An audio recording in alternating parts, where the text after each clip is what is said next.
In a world so far beyond the horizon, the everlasting peace was about to come to the end.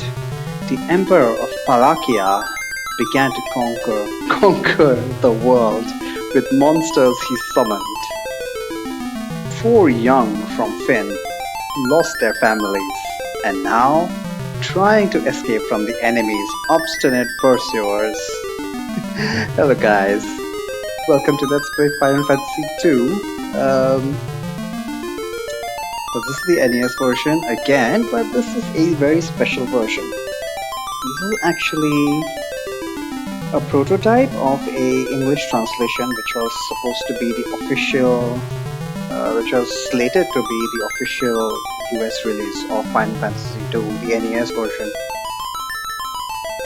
You probably might have already seen a couple of Let's Plays, but if not, I highly suggest, I highly recommend you check out.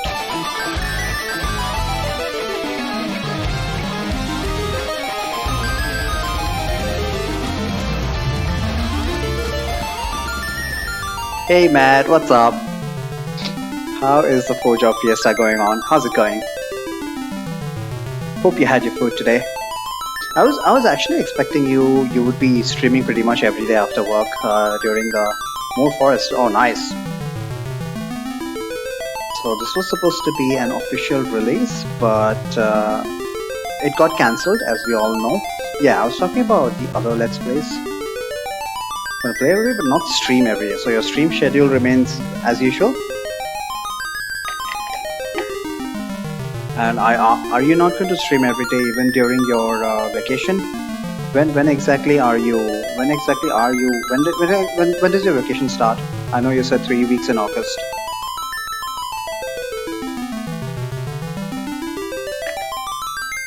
So yeah, highly recommend you guys check out Mega 64's screenshot LP of this version of Final Fantasy 2. It's hilarious. It's absolutely hilarious.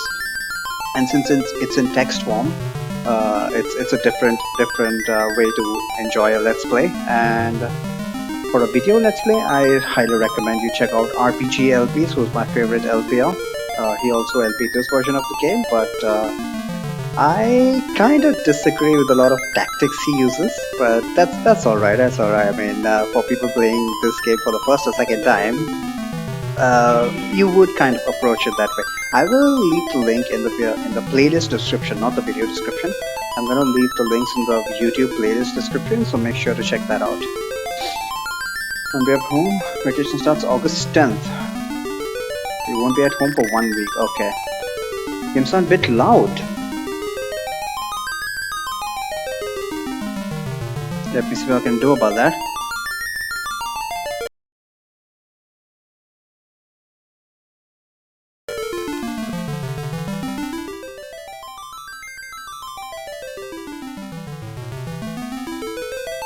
Is this better?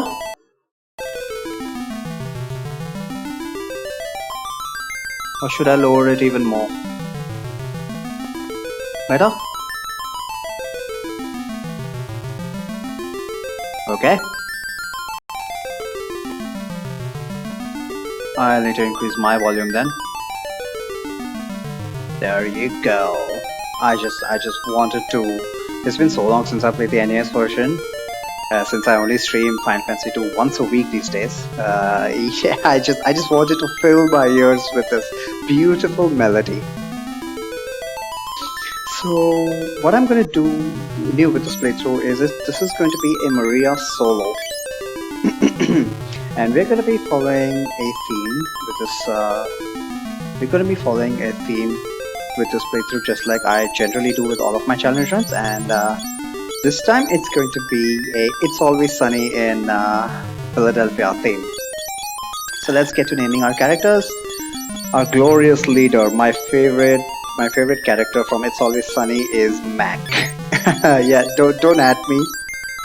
I'm gonna call him Mac. Is it M-A-C-K or is it just M-A-C? I think it's just M-A-C. Whatever, he's gonna be called Mac. This guy is Dennis.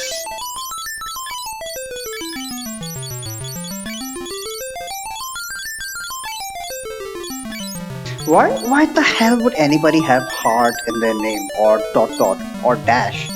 What were they thinking? Or exclamation point? I mean, I understand that technically they just wanted to include the entire keyboard here, but while we are naming a character, what is the use of a exclamation point or question mark? What? I actually, you know what? I think some South Africans have exclamation point in their name. It's actually some kind of pronunciation in their language. So I guess can't really complain. But remember, this is supposed to be the US version. Of course, this one's gonna be D, our protagonist here. Our Maria solo playthrough is going to document D's journey from obscurity to heroine, and this guy's obviously going to be Charlie. Every time I think of Charlie, I can't help but laugh. Sadly, the last E is not going to fit, so it's going to be Charlie.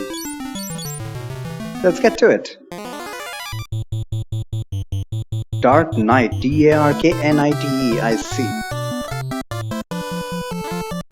Let's dispatch of them quickly so that we can get to the story, or not.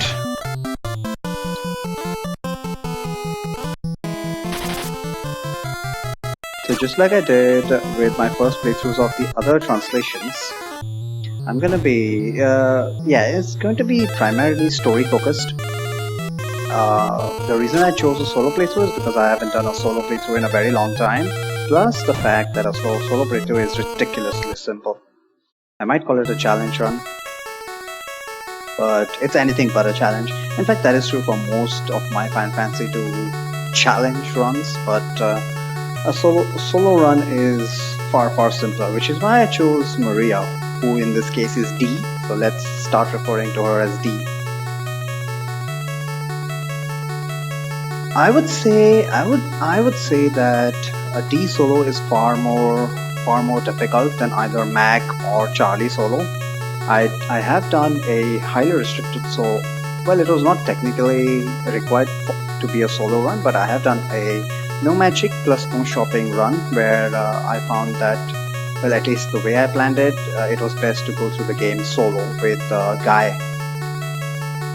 So that was a much more restricted solo run, so it's not as if I haven't done solo runs before, but this is going to be exclusively focusing on just a solo, how to deal with just a solo run with no other restrictions put in, which is kind of fun. And I selected Maria because I would say the solo run with Maria is a lot more difficult than either with Furion or Guy. Anyway, let's get to it. But like I said, I'm going to be focusing on the dialogues, and the main purpose of this playthrough is going to be laughing at the hilarious translation, because it's very obvious that the translation is completely unpolished, and the reason for that is because of course this being a prototype version, I think they cancelled the project shortly after the Japanese to English first phase of translation, and that'll make itself very apparent. So let's start with Hilda. How is he, Mingwu? Yes, I sense great vitality. Oh, please. Immediately. I mean, when I first saw this, I was like, holy shit. Look at the way it starts off as if Hilda's scolding Minwoo for being a dumbass, as if she doesn't know shit, as if he's trying to be an arrogant son of a bitch. Oh, please. You're just talking out of your ass. But yeah, I mean, if you just think literally, translation is dance gamer, no, right? And this is just the start of great things to come. Look forward to it. Oh, please. Well, obviously, what they mean is, oh, please. Like, Hilda's actually grateful to Minwoo for resurrecting Furion and the party, and all the white meaty stuff that he does. But obviously, without context, I mean, with context, you can see how that sounds. Oh, please. But just take it without context, keeping in mind that a Japanese native person has attempted this translation. That makes sense, but obviously, we're going to laugh at all of these translation mistakes because we know English, don't we, Kappa? This mystic circle amplifies vitality. We should let him sleep. Then let us go.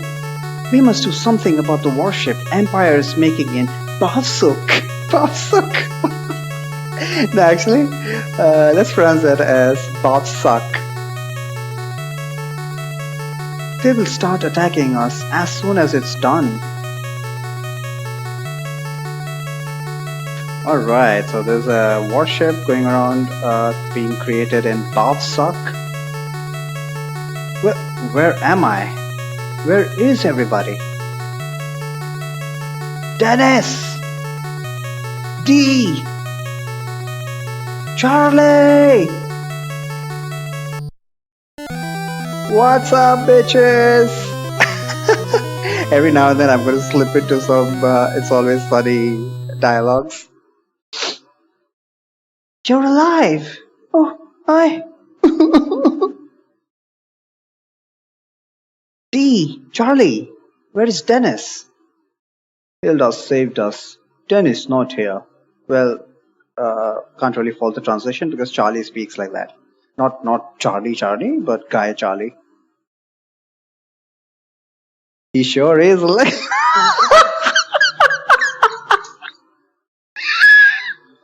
You just gotta love this. He sure is alive. He sure is. Yeah. Oh my god. Okay, what does Hilda have to say?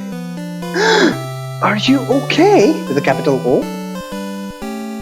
Let us join the rebellions. What the hell is rebellions? Let us join the rebellions. Okay? I'm mad.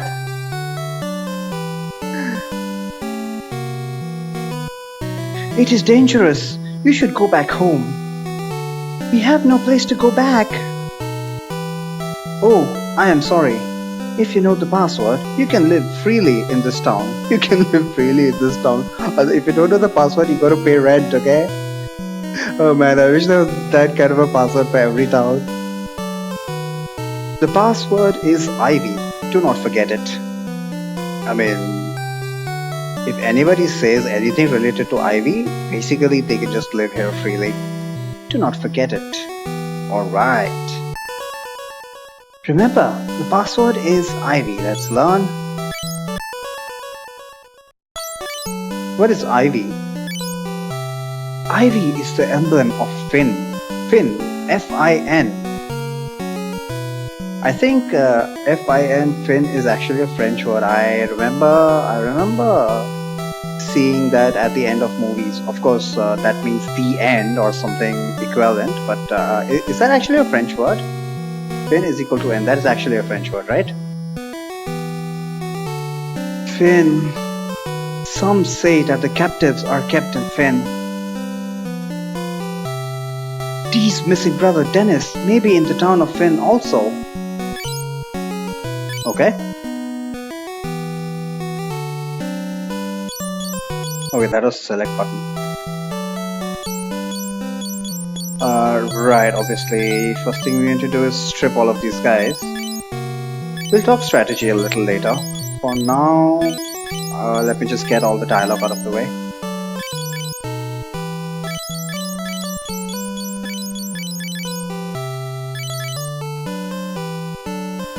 And the portraits have a black background to them. I kinda don't like that. I also don't like these icons. Look at that.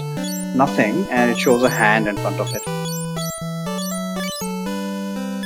I guess the icons make lend some amount of clarity to whatever they are meant to do, but it just looks bad. Not to mention the font, whatever the hell the font they are using here, I don't like that. Ming Wu, what do you have to say? I can see your future. It is concerning with my fate also. Oh my god, it is concerning with my fate also. Go to Finn. It will lead you ahead. Okay. What do you know about Ivy? Yes! Use the use the password. Talk to people and listen to what they say. Okay, that's all he has to say. Okay. What about you, old man? Pass what? What? Really? I didn't notice that.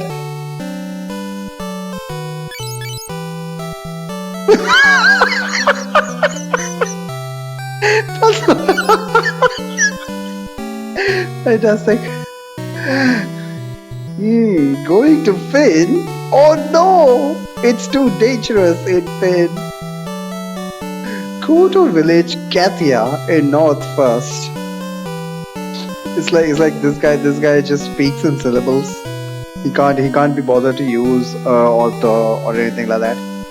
Well, he's old. I suppose it's acceptable. Damn it! Damn it!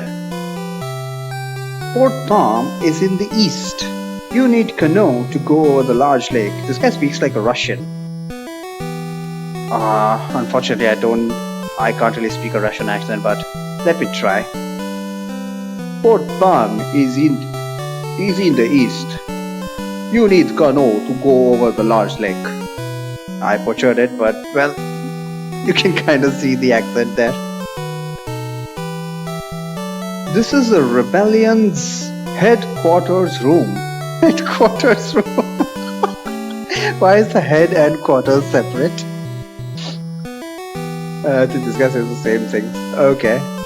And that's it for the throne room.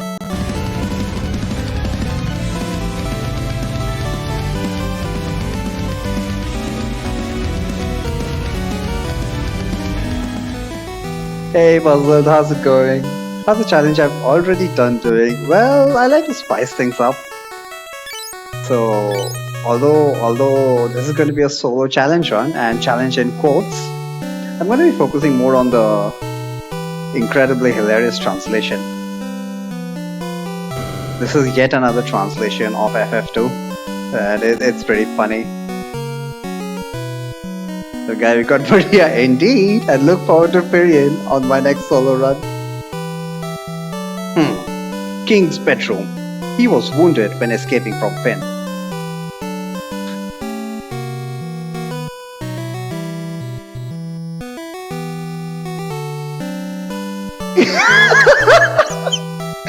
I was wounded by an arrow. I am too old. To guest character solo. I've actually done that, but you know what? I will do that again. Actually, it was not solo. It was not solo.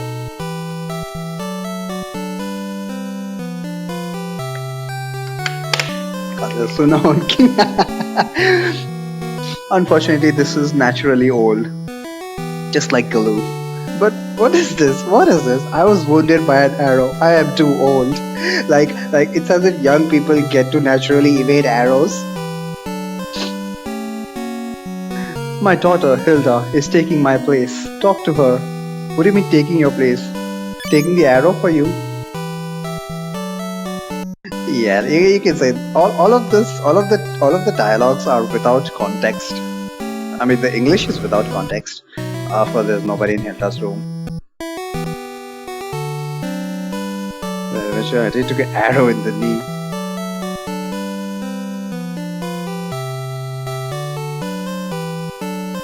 Let's just enjoy the nice music while we are here. This is the agitating point of the rebellion. This is the agitating point of the rebellion. What the hell does that mean? Agitating point. Of course, they wanted to convey that this is what is it? This is like the base of operations of the rebels. Agitating point. I guess it's a Japanese. Whatever Japanese word they use there, where people get agitated. This is where people do the agitating. It's the empire that gets agitated. I guess whatever Japanese word they use there is synonymous with agitation in English. But once again, either the translator had a limited vocabulary, which is completely understandable from a Japanese native speaker, or it's just that, well, he just wanted to convey the meaning instead of the context as well. Not really polished dialogues. Prince Gordon of Kingdom Cashion is in this Altea. Is in this Altea. Okay. Seems like he has lost his confidence. Woman. Princess Hilda is taking the place of wounded king to command the rebellions. What is with the rebellions? What did she say again? Princess Hilda is taking the place of wounded king to command the rebellions. Okay.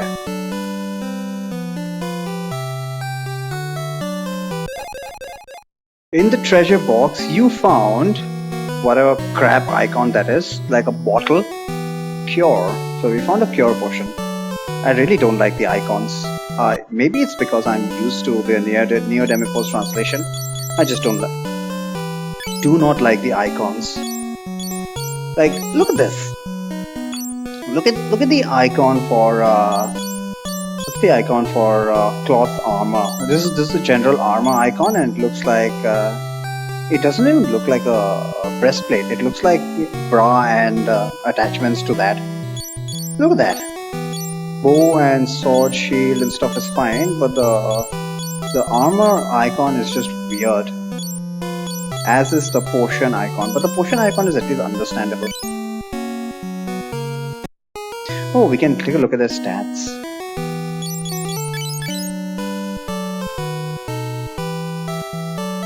Okay, looks like in this version of the game, it actually tells you that Firin is R-handed, right-handed, and everything else is pretty standard. So I got no complaints with that. Wait, what? Hit percentage is fine, evade percent is fine. MGC resistance. So they're actually calling it magic resistance in this translation, okay? I think evade would have been better, but hey, can't really nitpick that much. Can't complain about that. I am the famous Mr. Paul. Famous Mr. Paul, apparently. I can steal anything. I've been working on the Empire safe. If you've been working on the Empire safe, what the hell are you doing here? What do you know about Ivy? I only steal from the Empires. How many Empires are there, goddammit? They took my house in Finn. Okay, so they took your house in Finn, that's why you're stealing from the Empires? So you're not a thief by trade, apparently. I don't know how much I'm going to laugh today. Nothing is good for health. I am Gordon. Once was a prince of Cashion. Your crystals, GG. But now just a coward. I ran away when my brother Scott fell in a battle. What do you know about Ivy? Oh, you joined them. I am so afraid that Hilda may refuse me. Okay, Gordon, no matter the translation, will remain a coward.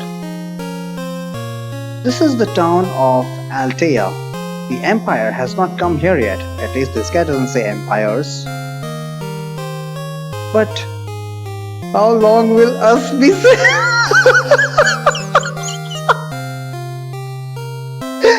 How long will us be safe? Or maybe he meant, how long will US be safe? Empire is coming after US. Okay, Americans better keep track of the empires, okay? Oh my god, hang on, let me just get all the dialogue. What does the shopkeeper have to say? May I help you? Pretty decent. How long will us be safe? How long will UK be safe though? Anybody else I can talk to? Oh, just kid. Tobu in the weapon shop is a good blacksmith, but he is not happy recently. That's it? That kid had better English than most of the adults in this town. Paul is not a bad person. He's a thief, but only steals from the empires. Okay? So stealing from your enemy is okay. That doesn't make you a bad person. I mean, stealing in general would make you a bad person in my book. No? But hey, I'm the one that abuses of thief in most of the games I play. And I think though that is all the dialogues out of the way. Alright, alright, alright. Let's talk strategy now. So, solo character challenge. Let's first thing we need to do is let's check out D. Let's check out our protagonist. D's biggest problem is pathetic strength and pathetic vitality. Vitality doesn't really matter because being a solo, being one of the benefits of solo is that since that one person will be targeted a lot and constantly taking damage will do wonders by our vitality. So we don't really care about that pathetic vitality score except for the beginning of the game, which is right now. She's gonna have a very tough time surviving, but well, we'll work on that. We'll work on that. Good intelligence, which we don't really care about. One thing to note in Final Fantasy 2 is, well, at least the way I play it, we're going to be relying heavily on physical attacks, which is why I say that Maria is the worst candidate for a solo run. Not just because she can't really survive at the beginning of the game, but I think pretty much for at least half the game, her attack is gonna be horrible, pathetic, and leveling up the attack stat is very difficult. Very difficult. So let's talk about her setup. Damn it, why do I keep pressing the select button? In terms of weapons, although technically we can dual wield in Final Fantasy 2, most often, generally I will not bother dual wielding. And in terms of weapon selection, it just makes no sense to use anything except swords, because we need to start planning for end game right away. And we always need to have shield in the offhand. Maria is right-handed, right? I remember that in the ROM hack I was playing. Dual wield always. That is FF3, my friend, or literally any other game. For the time being, we will give her leather armor to improve her survivability. I mean, look at her HP, 20 HP. She's probably gonna die a lot at the beginning of the game. We'll see what I can do about that. So that's going to be her setup, her equipment setup. Yeah, remember this is the NES version. Weapons and magic. Well, yeah, weapons and magic. PD is meh. Why?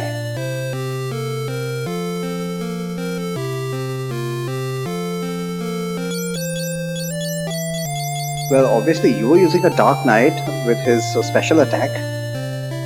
Half damage on both hands. Oh, that's how they nerfed it. Ah, good decision there. Good decision. Obviously, I think just because half damage on both hands makes double-handed so much more better. So much better. What was I saying again? So yeah, weapons take a long time to level up. Magic is slightly faster, but it's still very slow, especially compared to the remakes. I should point out specifically the GBA and PSP remakes. I don't really have a complaint with. Yeah, I have a massive complaint with the PlayStation remake. They really nerfed magic growth. They wanted you to use. They really wanted you to use physical attacks. Inferior entertainment engine. What are you talking about? You want to double the stat bonus from the rods. Yeah, but would you need to waste passive slots on dual wield?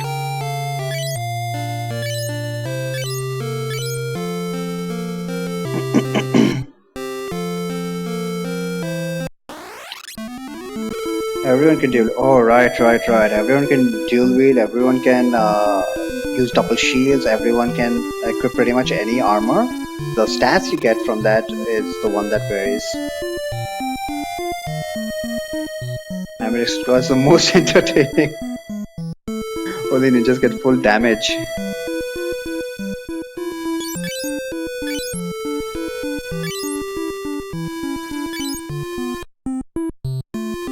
I saved, right? Okay, our first priority is to kill off these guys, Mac and Charlie.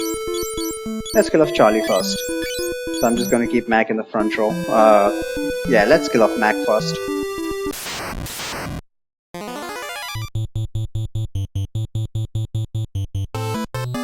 And meanwhile, let me start. Oh crap! I forgot to actually teach her the fire spell. Oh god, she might die. Let's hope not. So we want to buy the cure spell and the fire spell. Once again, we need to plan for endgame right from the beginning. Because of well, since this is going to be a story-focused playthrough, I'm gonna restrict my time in random encounters whenever possible. Of course, we need to remember that I do need some stats at some point of the game.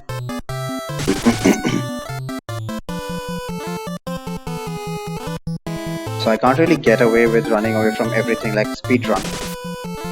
But in general, I'm just gonna optimize my encounters.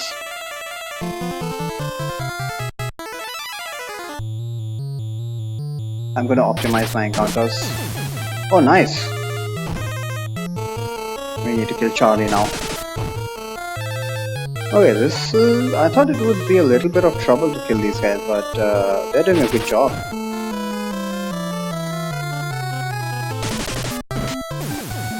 What? Did I know that Charlie hit himself? God damn it. Whatever. Alright, we are going to be looking at this sprite for the rest of the game, if everything goes well. So I just picked up a cure spell for obvious reasons, and a fire spell because fire is just much F2J indeed. Hey EV, long time no see. How's it going, man? And are you participating in the Final Fantasy V Forge of Fiesta? And if so, what is your first run? Give me all the details. I guess my controller must have fucked up last time. Why is he still alive? Okay, there we go. Look at his sprite. Look at his sprite. It's as if he's lost his pants. What the hell? And justifiably, Mac and Charlie are prostrating in front of the Great D. And again, but probably not. No! Very surprising. So you're just going to be watching from the sidelines, eh? You're going to be watching Matt rip through 30 Forge of Fiesta runs. Oh man, that's going to be so much FF5 that you're probably going to stay away from FF5 for the rest of the year. Tuning and Furion pants. That's how they designed it. Why am I going to the church? I don't want to get them back alive. Okay. Please remember to teach. Fire and cure. We want cure for obvious reasons, and we want fire, although for the beginning of the game, ice is much superior. Lots of enemies, not to mention some of the relatively tough early game bosses are weak to ice, but I'm still going to prefer fire because, like I said, we need to plan for end game right away.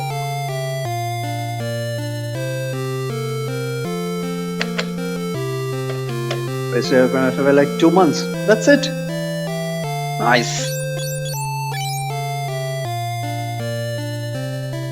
Let's visit the inn. She only got vitality, unfortunately. For the beginning of the game, we desperately want D to get some HP. But yeah, it's going to be really difficult at the beginning. What did the innkeeper say? Depends what else I have to play. Welcome. It takes 0G to recover your HP MP. Will you stay? No, thank you. Borderlands 3, right, you did. You were talking about Borderlands 3. But you said it's not that big a game. Wait. Or did you say it's a really big game? I forget.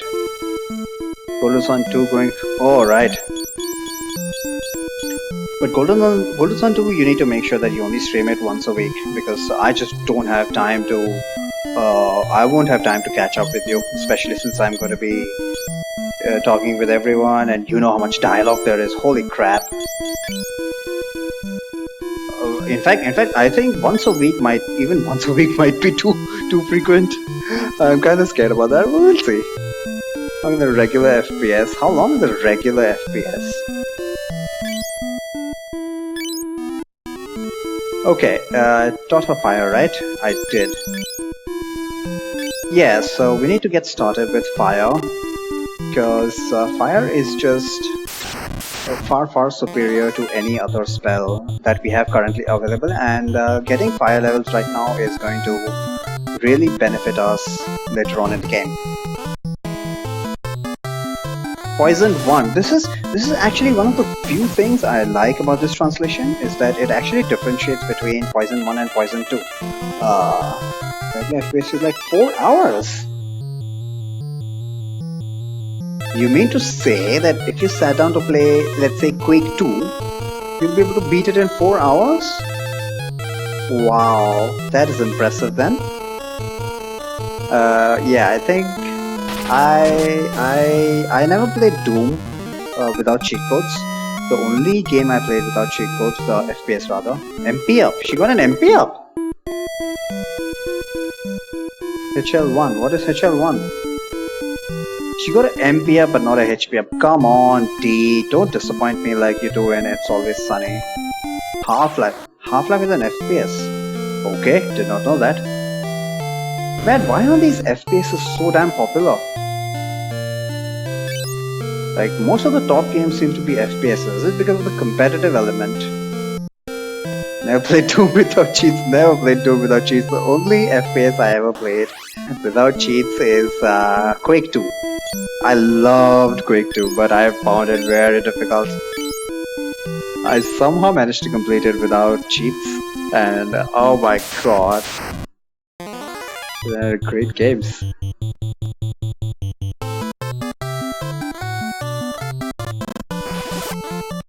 2 to 3 hours playthrough. Nice.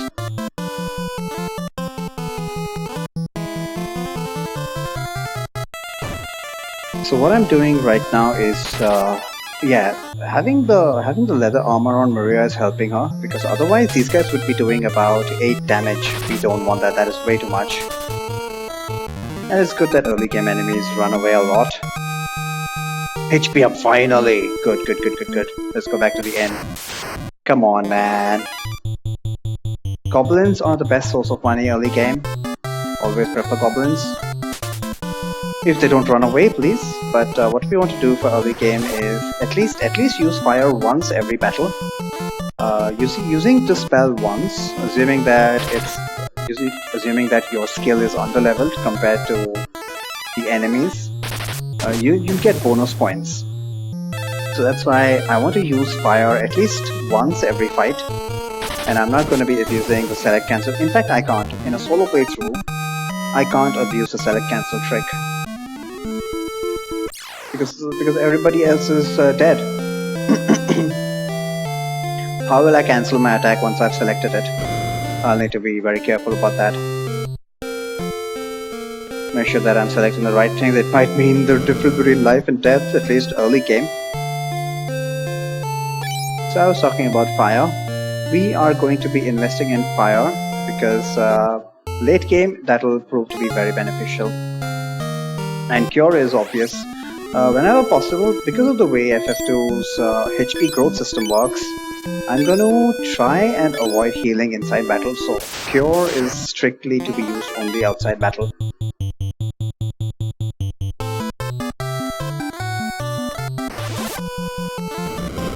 But he already has about 27 HP, which is good. I think... no, I don't want to risk taking off the leather armor. But yeah, you see her constantly missing with the sword. Let's take a look at her accuracy after this fight. Evil Smurfs, evil Smurfs, evil rich Smurfs. Goblins give the most kill. God damn it, if I actually managed to kill them. Strength and HP up. Nice! Getting pretty lucky early game. I haven't had a single wipe. Normally when I start off with Maria, look at that accuracy. A sword, I think this sword, the broadsword which I'm using right now has a base accuracy of 60%. So here's the thing, her accuracy, the hit percentage is 1-65. And why is it 1-65? Excuse me, it should be 66. This is another bug in the game. We need to unequip and re-equip in order to actually... Yeah, look at that, 1-66, that's 6%, got early white wind. How the hell? What? How did you get white wind? Oh, you confused the enemy. Oh, nice, nice, nice. So strength. Never confused. Air Rage. Air Rage is that guy who casts life when he dies, right? Like 3 ethers. You had to throw ethers at the... But Meat Castle, at that point in time you have plenty of money, so what are you crying about? So her accuracy is only 66%, and at sword level 1, damn it, constantly keep forgetting that the inn is the closest building in town.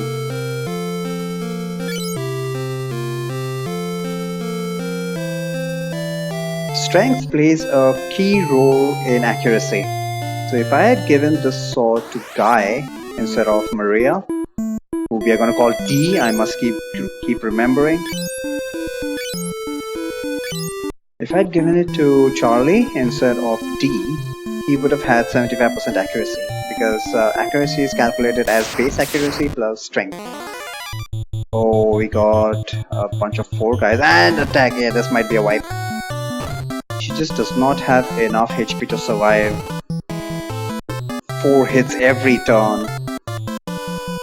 Let's see if we can actually make this work.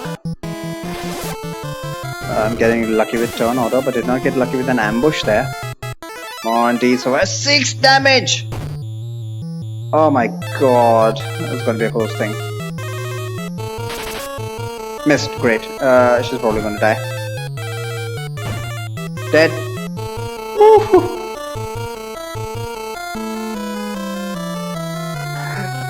Oh, come on! Can she survive? No, she can't. Damn it! Damn it! I'm not gonna keep track of the death counter because it's only headed out of the Peninsula of Power. No, thank you.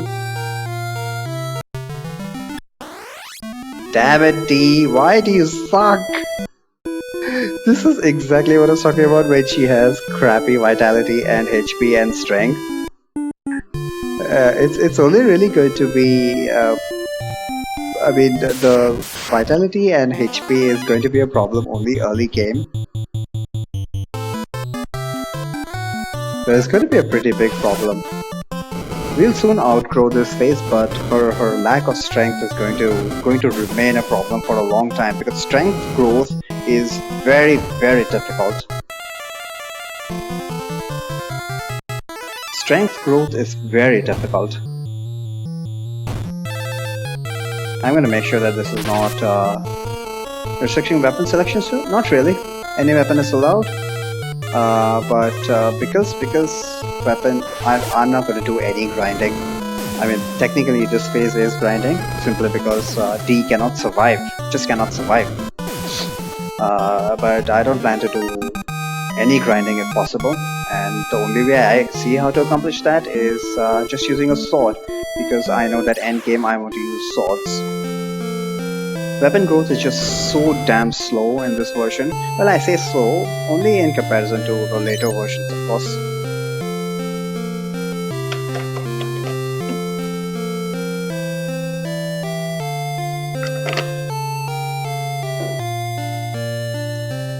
It really doesn't make sense to use anything but swords. The interesting point, and one of the things, the design decisions I liked in this game is how it actually makes it seem as if swords are a really bad weapon category, because you can't buy any good swords, and whatever sword upgrade you get are pretty crappy for half the game.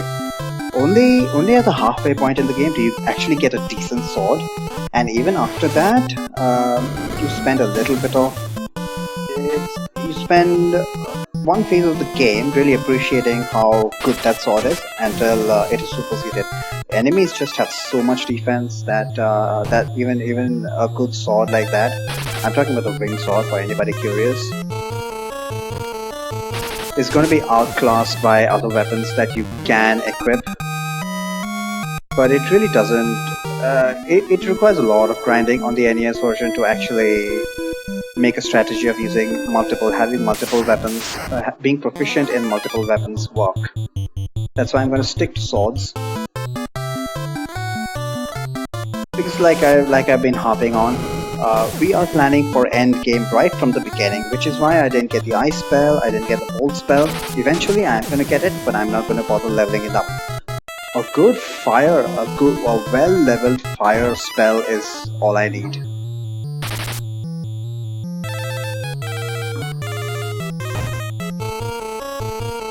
So right now we are just going to use fire once every battle, because we'll get approximately 4 points. So in 25 fights, fire will reach... Let's take a look at this, shall we? I've been primarily focusing on physical attacks. I've only been using fire once or maximum twice per battle. Sword is 1-33. It's only got 33 experience so far. And the fire spell, on the other hand, is great. It's got 29 only. Okay. Great way to embarrass me, game. I thought it would have had at least 50. But apparently not. I have not been facing that many fights.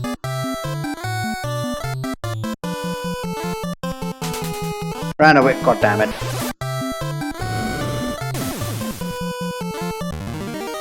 So for a very specific purpose, we want fire to very quickly.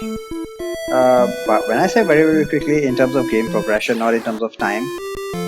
So we are at this Katia that old man was talking about. What do we have here? This is village of Katia. Unfollow trying to close Twitch. GG. Oh no, Puzzle. This is betrayal. This hurts so much. How could you?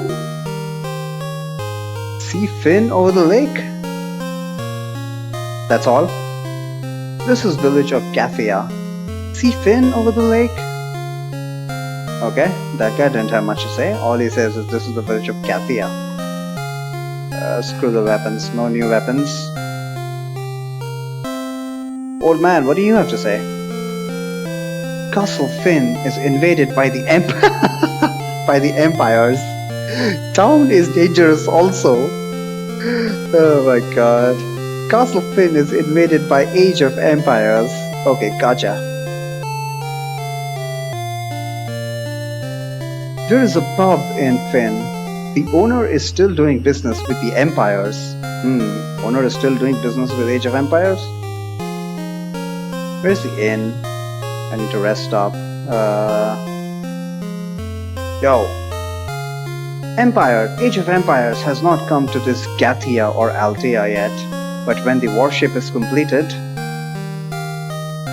it has not come to this Gathia or Altea. Maybe the other Gathia it has invaded. Hilarious. Empires is too long of a word. Empires. In general, this translation is pretty funny. At least with all this grinding, I'm making a lot of money. Well, subjectively speaking, it's a lot of money. I think I've talked to everyone. Let's head on over to Finn. Fin Finn. Only have 10 MP. 10 MP should be enough. Since I'm only going to be, I need to make sure that I only use fire once per battle. 10 MP is actually not enough. I'm gonna have to make 2. She might die during the process. One goblin. Oh, I did not mean to run! Thankfully, this game, unlike some other games that we know, does not keep track of how many battles you ran away from. Thank heavens. In fact, is there any game that anybody knows that keeps track of something like that and then trolls you later in the game? Keep track of how many battles you've run from, and then by chance if you get the Brave Blade, all you can do is just complain.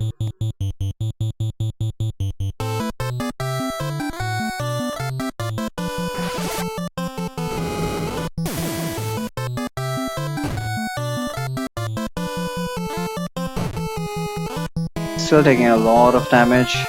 If you have to fight 4 or more enemies, it's gonna be pretty bad. Oh man, I'm gonna have to waste 1 MP on Cure as well, but hopefully everything goes well.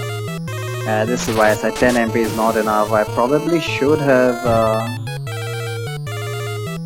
should have grinded a little more MP before I decided to make the journey to Finn. Whatever though, whatever.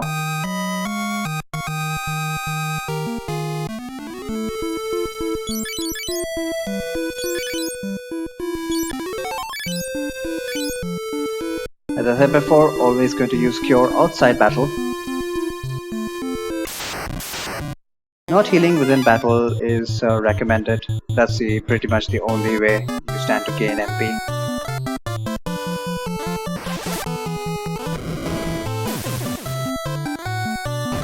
HP rather, not MP.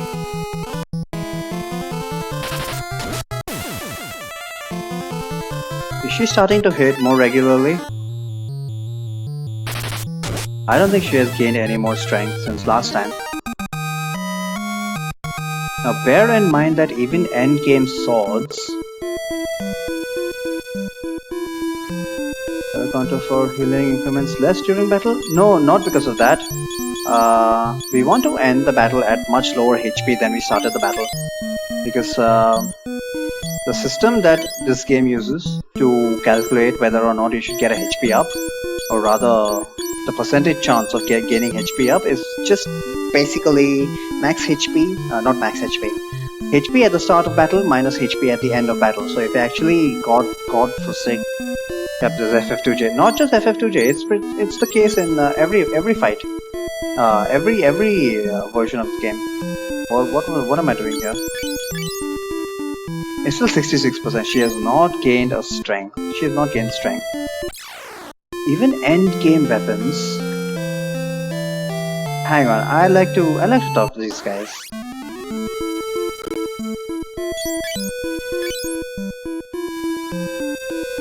Running away during the field exam will lower your exam score.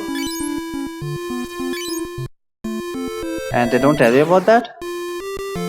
What do you have to say, mister? You rebellions! You rebellions! Oh man. But we all know and love the classic rebel cars.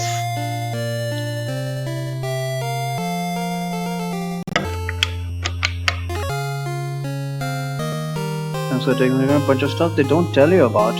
Oh, like the Chrono Trigger trial, eh?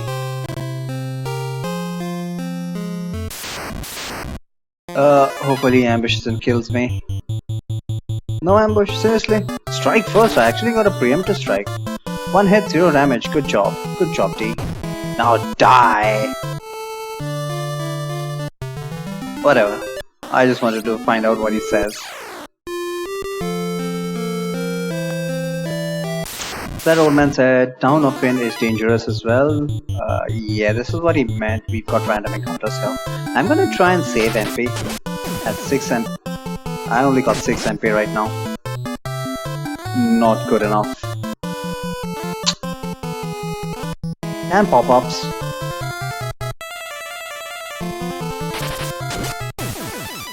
Fortunately, Maria D is hitting regularly. Just when I say she misses, fantastic. But yeah, 66%, and without any significant strength growth, it's gonna remain that bad. I think even the end game weapons only have a max accuracy of 90%. Does she get any HP? In order to increase my chances of getting HP, 60. She's got 68 HP now. I'm actually gonna remove this leather armor, which means that she's gonna start taking more and more damage. Effectively, your chance to gain HP caps out at 50%, and you need to have lost 50% of your max HP during one fight in order to have a 50% chance of gaining HP. If you lose more HP than that, it's not as if your chances increase, unfortunately.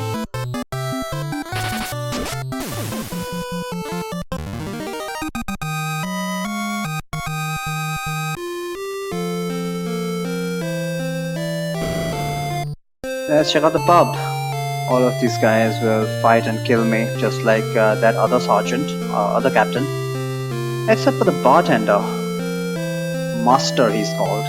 Hey, don't come inside of the counter. Really, the empires don't know manners. Hey, bartender. Ivy. Oh, a secret door here. And a wounded warrior is inside. What is this guy, a poet? I am sick and tired of a place like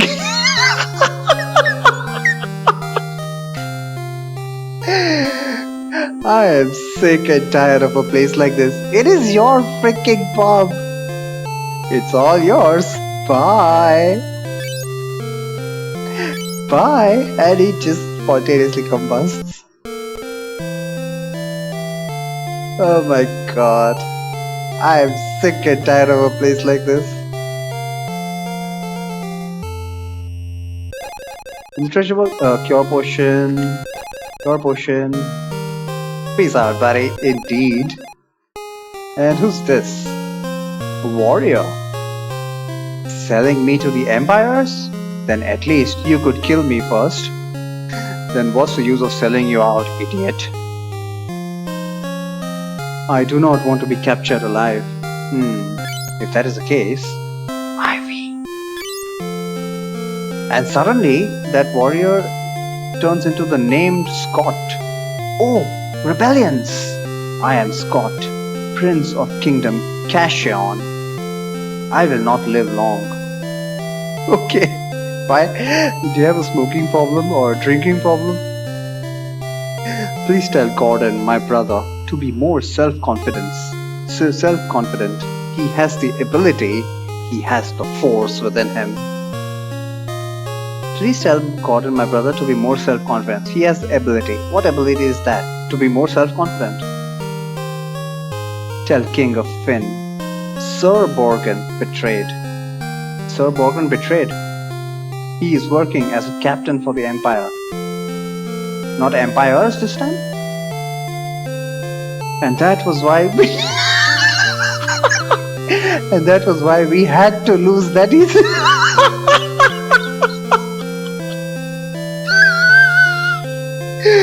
Captain Morgan betrayed, and that was why we had to lose. I mean, do you understand that we had no option but to lose?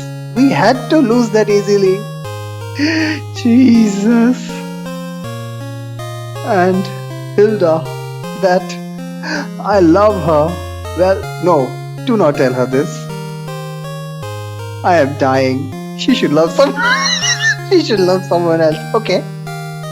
Actually, that wasn't too bad. I will leave you this ring. It will help you. I am a little tired.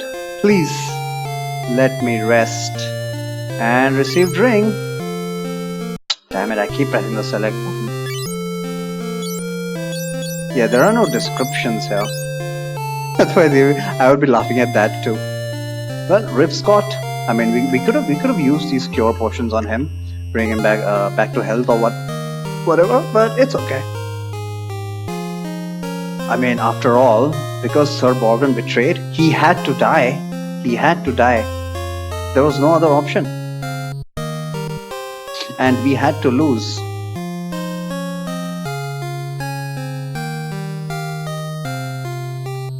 Okay, how much MP do I have?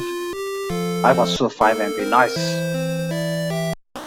Now it's time to make the journey back to this Altia.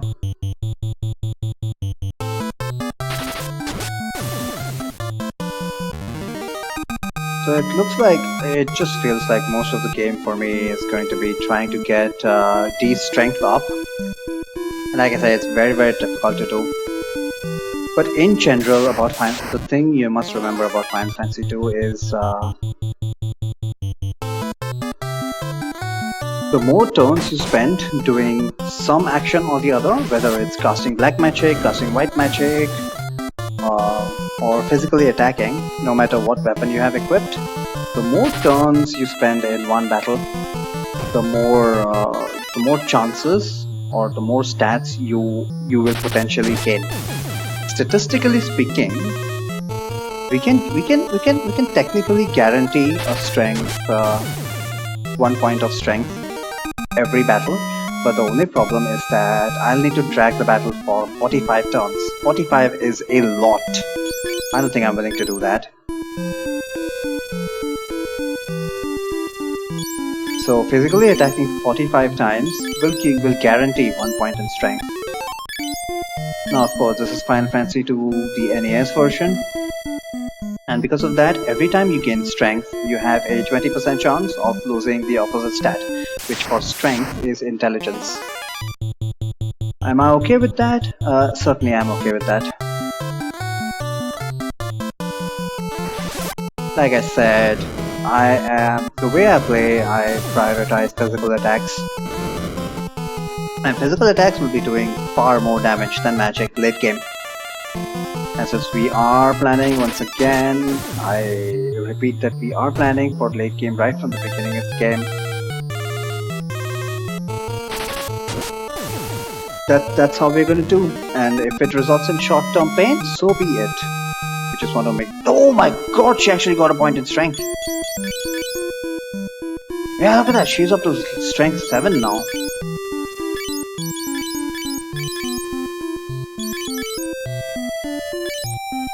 Mostly I'm worried about strength for now, to help with the accuracy, because yeah, look at that accuracy. She's strong. She is getting stronger.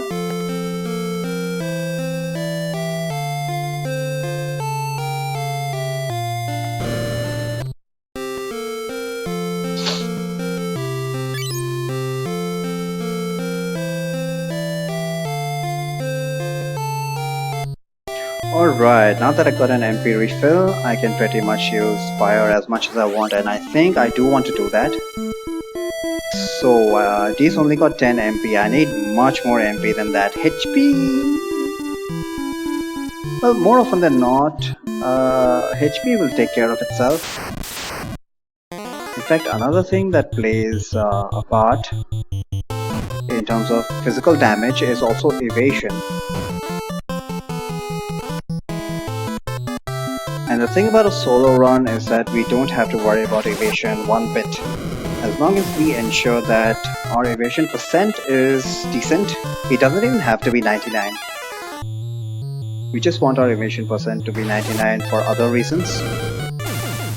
But as long as we have decent evasion percent, enemies will not be able to lay a hand on D.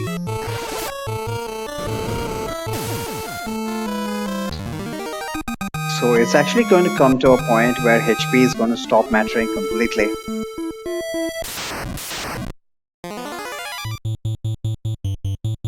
Seriously, you did not get an MP up? But I'm just trying to use magic as much as possible in order to trigger an MP up. Just like HP, you need to lose about 50% of your max MP in order to have 50% chance to gain MP. And the amount of MP you gain is basically what your magic stat is. Or what is it called in this version, in this translation? It's called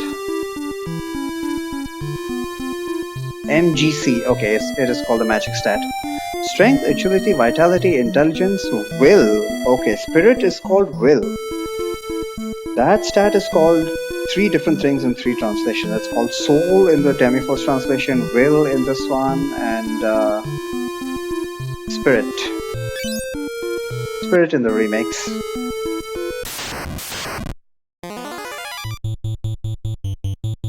I would actually like a nice large mob if you don't mind.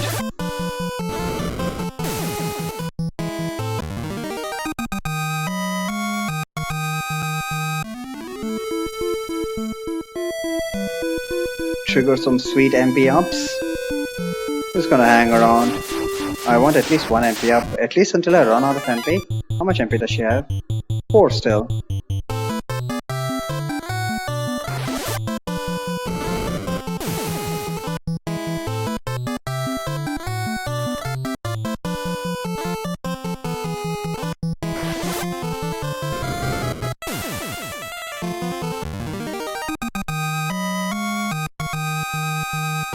Intelligence up. Intelligence up is actually scary. I don't really care for an What? She's got 19 intelligence. Has she been getting... Holy shit, she started off with 15. That means she's got 4 intelligence ups. Incredible. Yeah, but like I said, don't really care that much about intelligence. Because we're not going to be relying on black magic a lot. Fire spell here and there, but otherwise no. But she did not get a MP up. Yeah, my last two MP. Hopefully. Oh, great. Got a full mob here. One of whom ran away. Okay, that works.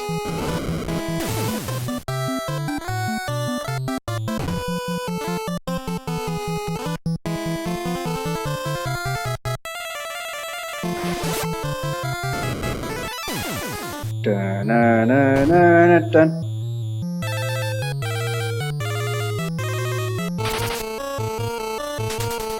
Get used to this theme. We're going to be spending so much time in random encounters. And she got a HP up and a vitality up. Okay, I'll take that. I'll take that. As long as I get something or the other from each battle, that battle was lucrative, even if it's just HP or vitality. In fact, at the beginning of the game, HP is going to be very important. But she starts off with so little. Okay, do you want to buy something? Actually, not buy. I do want to sell off. I want to sell off the leather armor. Not going to use the leather armor. This is going to be a trend for the rest of the game. I'm not. Whenever possible, I'm going to avoid any defensive piece of equipment. Simply because there is a huge penalty. There is a huge penalty to evade. Her evade is 25% right now. Let's just forget about the 1. Her evade is 25%, and just wearing that leather vest brought her evade down to 20% just for 2 points of defense. Now yes, this is very dangerous because she's completely naked. She's gonna take a lot of damage, especially from the monsters that are coming up now. Oh, right, I forgot. I completely forgot about the story. Funny how that happens. After you play it 1,000 times, you just automatically go for progression.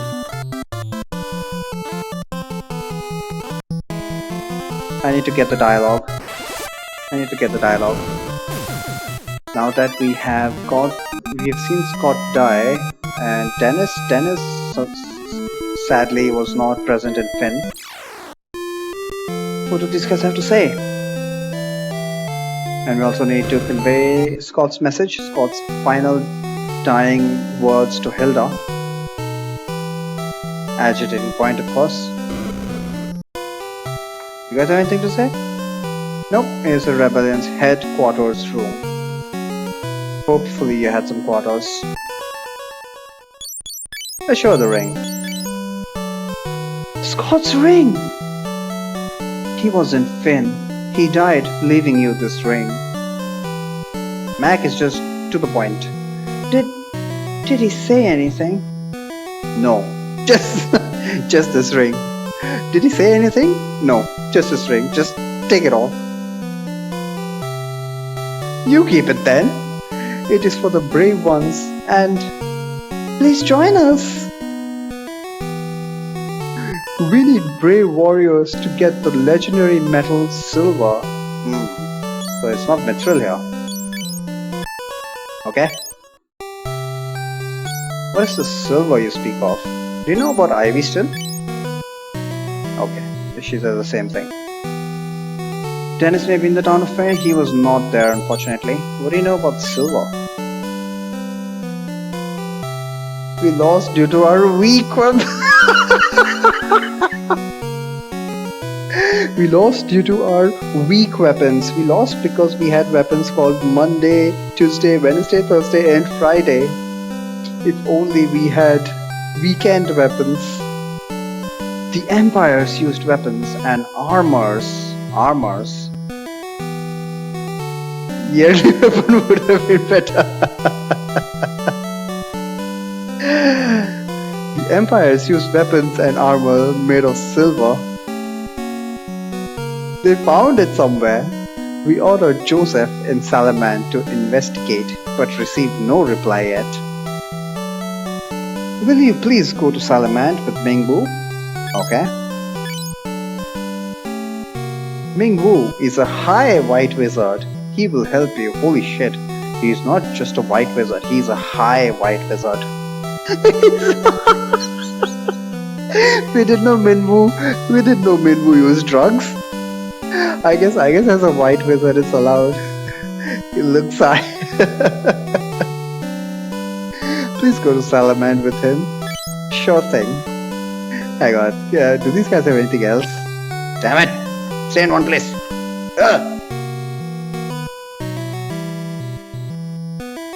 Please bring silver back to Altea. Old man, what do you have to say? Going to Salamand. Take ship from Port Palm in the east. This guy also speaks like Russian. Fledglings like you will never get there on foot. Fledglings? Bastard. Fledglings like us will never get there on foot. What did he say? Take ship. Take ship from Port Palm in the east, asshole. Oh, okay, Port Palm in the east to Salaman. That's what he meant. Da-na-na-na-na. Back from Finn? I was waiting for you. I shall join you. Use my canoe. Mingwu joined, received canoe. I don't think we can ask him anything right now. Okay, this is going to be a very difficult part. Cover on Fantasia. Already saying yep. It was already saying mithril. But I don't think. I think this translation predates even the fan translation.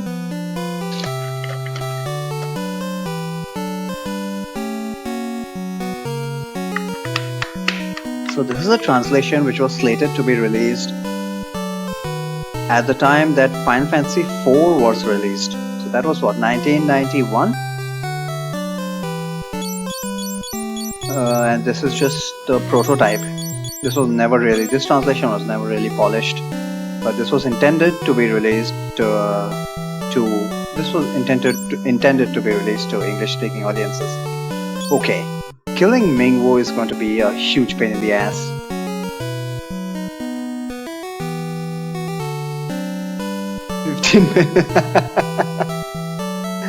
This Dark Cloud over. Right, that's exactly what it is. I should have mentioned that. Got them right on the first try. See, it's a pressure of the stream, Matt. Fortunately, he comes with some goodies which I can sell. Look at this icon for copper. What the hell? What the hell is it? This is like a set of lungs. This is like a set of lungs. So copper lungs here. Don't red just blaze an atomic ray, instant party wipe. Yep, that is exactly what happens on that floor. Number of times I've gotten a wipe on my Brave Blade runs. Dude has 175 MP. How the hell are we gonna kill him? Short answer is we are not going to kill him. It's gonna take way too long for Menu to die, so I'm not gonna bother with that.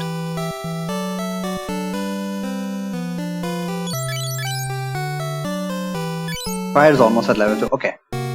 We got Ming Wu. And what does Hilda have to say now?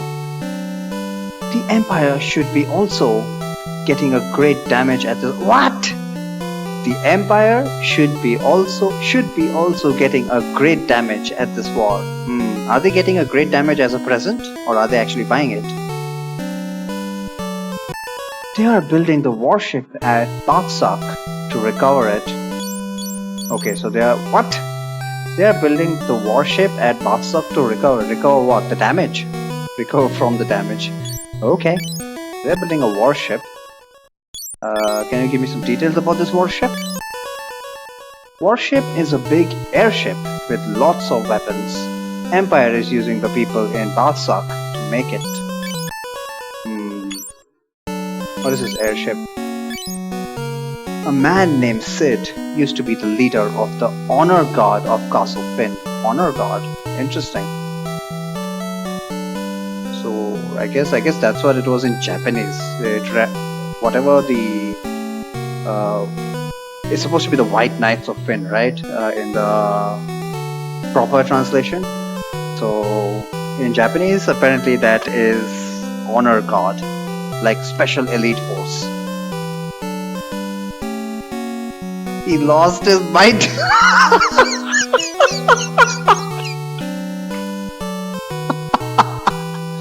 He lost his mind to an airship and left Finn.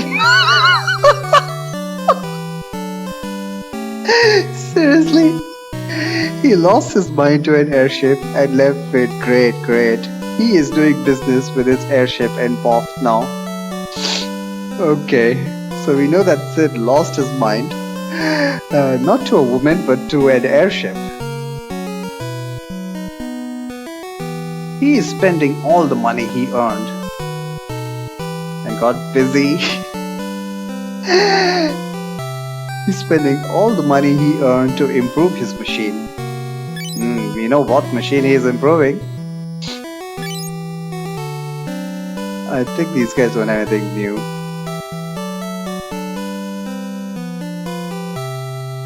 Anything new? Yep. Our weapons will be no match to the Empire's. Silver will help us if we can get it. I don't think any of these guys have anything new to say. Oh, Empire's warship is made in Batsak. Citizens are being enslaved to make it.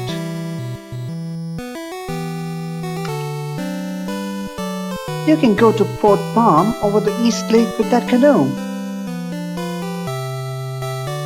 I have to say, this game actually gives a lot of hints where you're supposed to go. Give silver to Tobun at the weapon shop in Silver. What? Give silver to Tobun at the weapon shop in Silver. Weapon shop in Silver. Whatever the hell. He will make you powerful swords and armors. And not other weapons? Well, looks like we gotta get some silver. What does Gordon have to say? About silver. Scott had a legendary sword of our family made with silver. It was a great sword. What about the warship? I have heard when it is completed, it would destroy all the towns and the villages. But what can I do? Damn it, Gordon. And he doesn't know shit about the airship, okay? Ball is missing. Not suspicious at all. I miss the peaceful days. Get your assholes ready for war.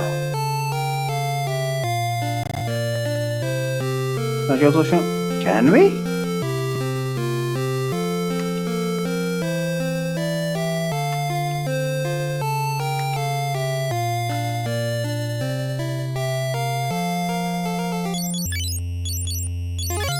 Oh, right. Scott's ring. Oh, he said such thing. Gordon, classic poet. Nice rhyme there, Gordon. Scott's ring. Oh, he said such thing. Oh, that's it? Damn it, where are the other two lines?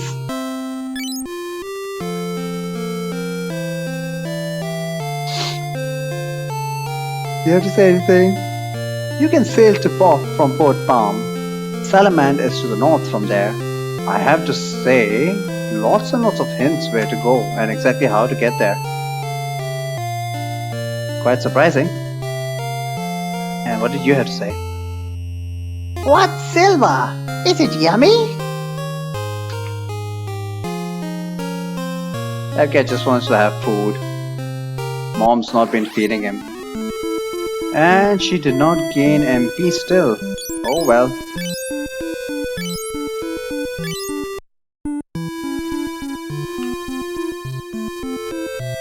Let's head to this Port Palm they keep harping about. Like I said, Benmu, it's literally, not literally. I mean, it's very, very difficult to kill him. We need to do that in stages. 175 HP at this stage in the game is just OP, man. I'm not gonna waste useless turns trying to kill him. He'll just keep chipping away at himself. Might even gain some HP in the process. Problem is, every time I visit an inn, he's gonna get restored back to full HP, so why do I bother? Why do I bother? Alright, let's check out this city. Want to take a ship? 32G to Poft. Oh, it's not Gil. It's not Gil in this translation, it's just G. Maybe they didn't have the standardization Gil at this stage in Final Fantasy. Was it Gil in Final Fantasy 3? I forget. In fact, I don't even think it was Gil in Final Fantasy 4. The ship goes to Poft and no other place. Empire hasn't come here. Also pirates? Hey Yakiri, let's party! Oh no. God damn it, they screwed up the translation.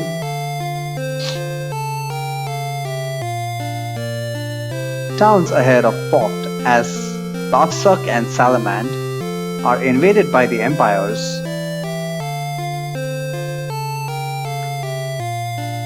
Welcome to Parm. It's a small port town.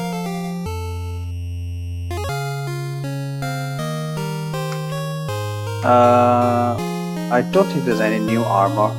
Not that we care about. Parm is a town of freedom. Why don't you stay here with me? I don't think D is like that. Although it is Pride Month.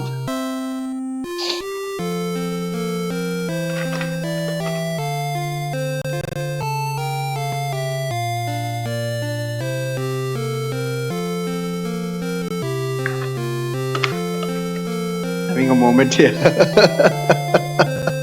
Hey, I'm down for some girl on girl action.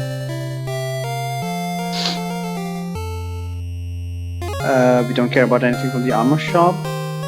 Do we want something from Magic? I don't think so. Rules. Rules is Blink, Fog is Protect, and Shell is, well, Shell.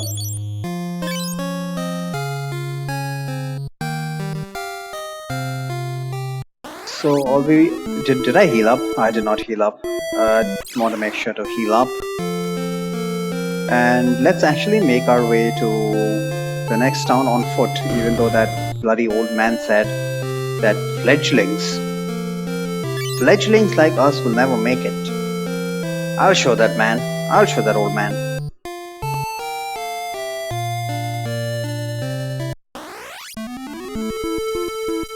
I keep pressing the select button.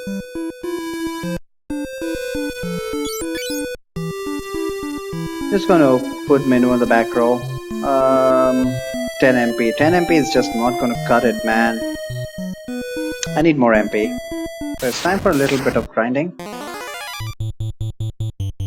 I don't understand why D is not getting MP. Just RNG screwed here.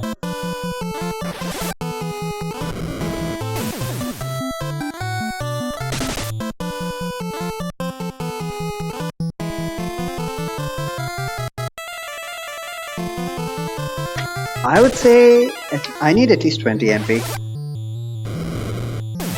And this is also where a higher level spell works in your favor. Finally she got MP up. How much? How much? 17. Okay, one more MP up and we are good to go, because the journey to the next town is actually quite long. So that old man's warning, it's quite legitimate.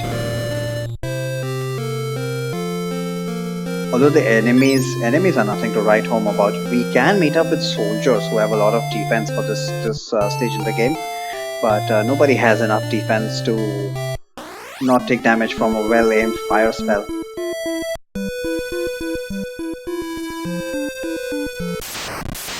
So what I'm trying to do is get into the next encounter zone, which is slightly to the north of this area. In the next encounter zone, we can meet up with upgraded monsters. And upgraded monsters means better stats, more EXP. Well, not necessarily more EXP, because the rank of the monsters is still the same. And the amount of EXP you get depends on the rank of the battle. And the rank of the battle basically just depends on the rank of the individual monsters.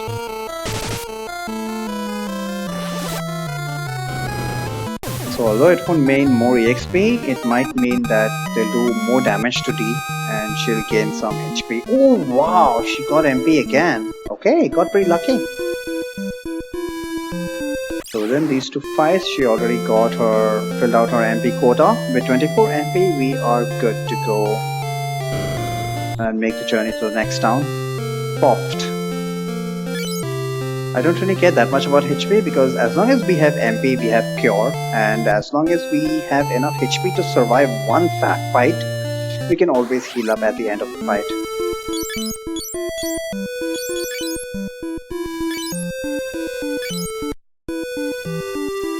Let's go.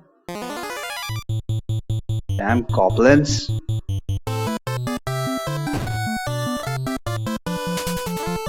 Who run away? I'm gonna keep using fire once per fight at least. I'm gonna get fire up to level 2 in order to tackle our first boss. The first boss has so much defense that no weapon that we get at this stage in the game can scratch him. Unless we get a crit, of course. Crits ignore defense.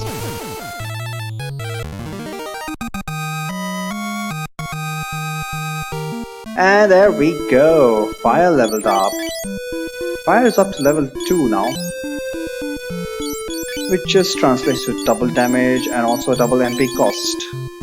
Double MP cost is actually very beneficial for us, because now every time I use fire once, it's going to take 2 MP, and the more MP I consume, the faster she's going to get MP up. Of course, sadly it's not spread out over multiple fights, so I'm going to have to exhaust her MP in one single fight, which I'm going to try and optimize.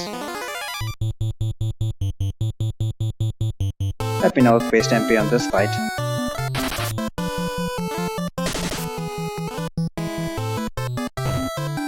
I was seriously debating whether I should just kill Minwoo. and how I should kill Minwoo, because at 175 HP, it's gonna take him a long time to die with monsters who are doing barely 10 HP of damage. Okay, that arrow attack helps a lot. Those green goblins have an arrow attack which can hit the back row, which is technically considered a magic spell. They actually need to use MP for it.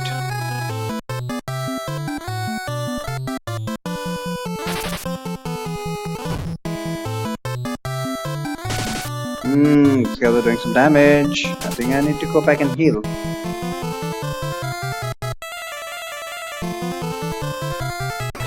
But I do have one way of killing Minwoo.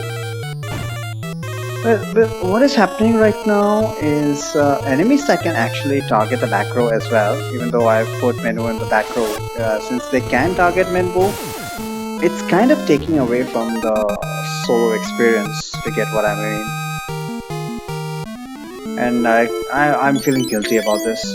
So what we're gonna do is, yeah, we're gonna kill Minwoo. We're gonna find a way to kill Minwoo, and let's see if the strat that I'm thinking of succeeds. We'll take advantage of the so-called peninsula of power that AB was referring to.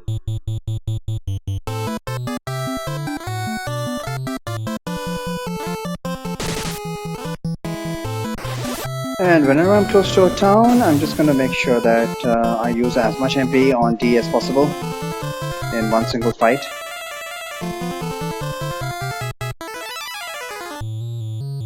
For a potential MP up. Of course, if I'm going to be RNG screwed, it was a waste of time. But at the very least, it gives some EXP, much needed EXP. Like, my goal for fire is only about level 4.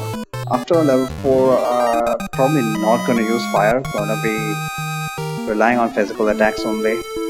But right now, at the beginning of the game, we do want to get fire up rather quickly.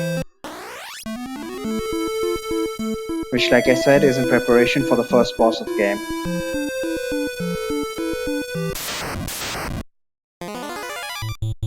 Nice, look at this encounter, 5.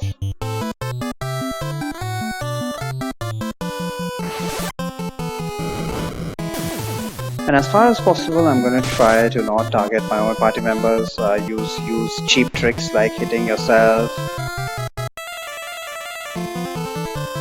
I've already mentioned that select cancel is out of the picture.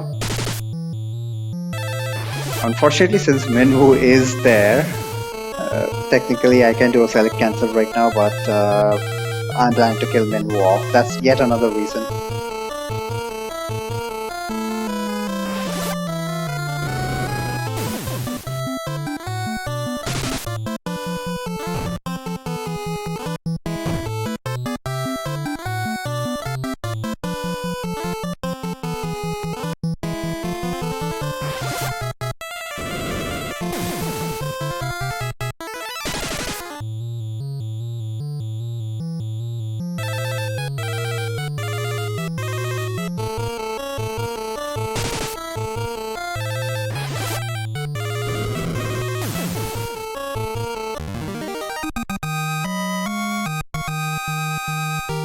Magic power up and HP. Is that? Yeah, she got HP up.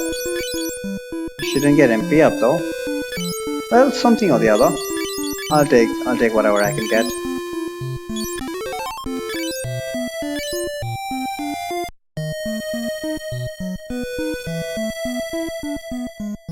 Okay, let's do this.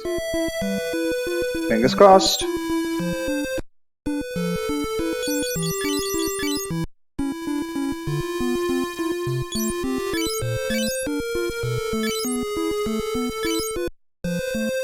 So the last 2 tiles of this mainland, god damn it. Just run, please run, thank you. On the last 3 tiles of this island, we can run into farming power stuff.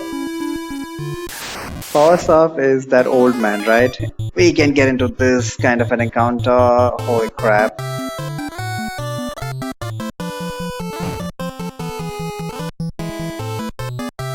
These these guys are late game enemies who'll just kill Minwoo, and that is the entire reason I'm doing this. Dark Wizard and Meat Castle. Oh, right.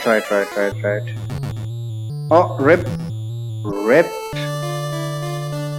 Yeah, let's hope that let's hope that I can make this work quickly. What am I doing? So yeah, last three tiles here. We can run into some late game monsters, and that is my strat for actually killing Minwoo off. The problem being, how did Maria even survive that? This is gonna happen. Maria needs to be fast enough to actually run away.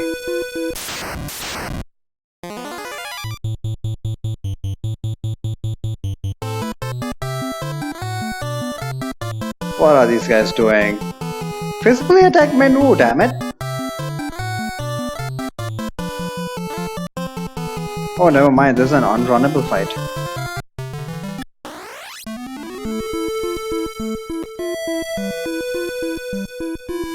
Bombs.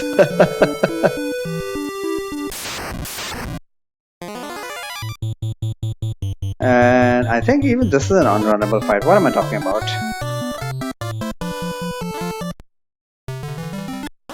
After a hard reset, the first fight should be a bunch of slimes. Yep. Hopefully they'll kill Minwoo quickly enough. Jam. These things are called jam and pudding. He's still not dead. Minwoo is just way too OP. Way too OP.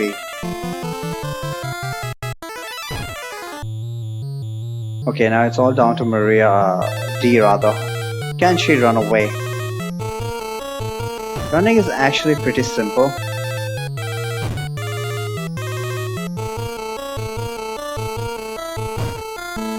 No, she can't. Great.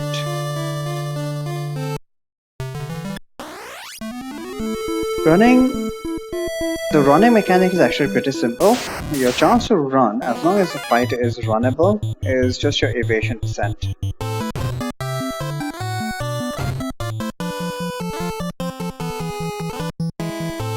Come on. Damn it! Come on. How many attempts is this gonna take?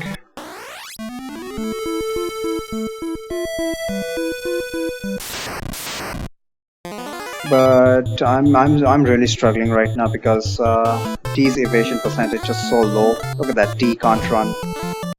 And I'm specifically targeting slimes because slimes have shit speed. T can't run again. Never mind. I'll give it a couple more goes and then, well, there's just no other way I see to kill Minwoo.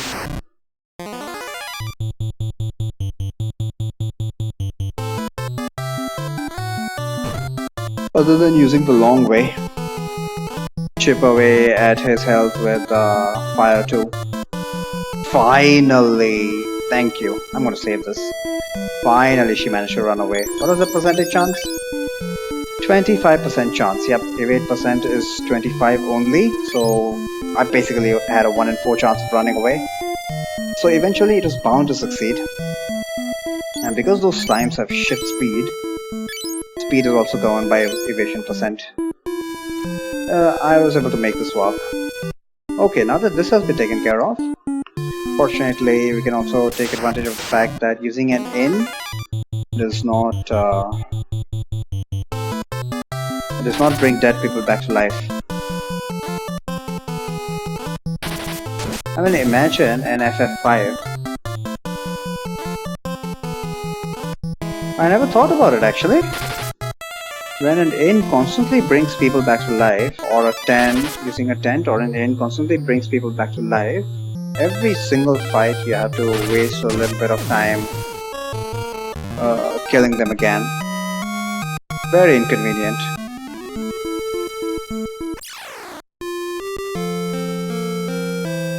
Let's heal up and continue onwards.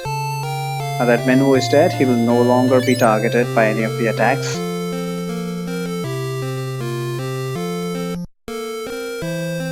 Which is actually very beneficial to D.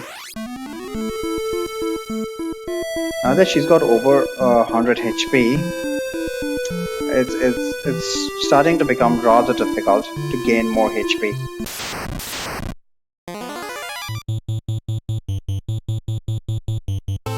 Can we gain an MP up here? I'm close to a town, so I might... Oh my god, why do they run away?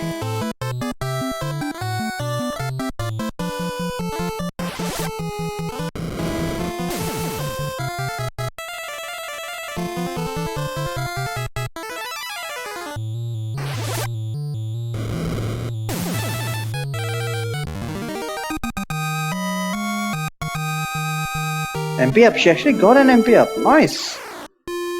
That was lucky.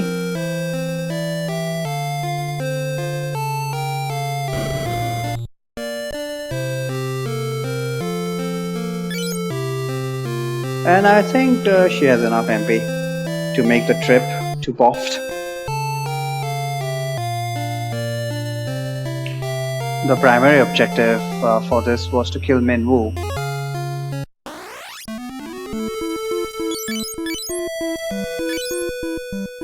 Mingwu, I should say. Ooh, I'm so tempted to use a bunch of MP. See, because I've outlawed targeting myself, targeting my own party members, I have to come up with, I have to take advantage of these situations to gain MP. Now that D has about 40 MP, she's gonna have to use 20 MP in a fight to maximize her chance of gaining MP. And just when fire is only at level 2 right now, I don't see any fight taking 20 MP. We need 10 enemies in order to expend 20 MP. That's just not gonna happen. So the second best thing is taking fights with a lot of enemies, so that effectively we can spend a lot of turns.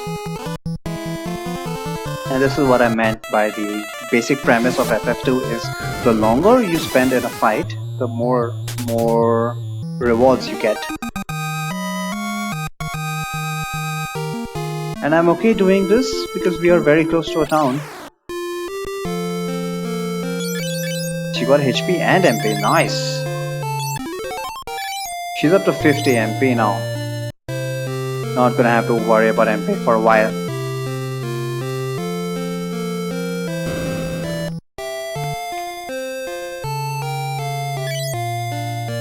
Also making a lot of cash, which is nice. Yeah, the early part of D solo FF2 NES version, pretty grindy, I must admit. But as we are gaining more and more HP and MP, my hope is that we'll start blazing through everything. My main worry with D is her attack stat. I mean, I was mentioning that endgame weapons have 90% accuracy. Some of the most useful swords that we are going to get in the game are going to be status blades. Stuff like Sleep Sword, Ancient Sword, and they have just 10% base accuracy. I'm really worried about how I'm going to be able to use those status swords with D. Because a lot of my strats generally revolve around debilitating the enemies using the status blades. Because it's basically free. I don't know how that's going to work, but it might turn out that I don't even need them. It might turn out. Let's take a look at her evasion, shall we? Her evade is up to level 2-25. This is the primary benefit of a solo run. Oh look, new monsters. Finally.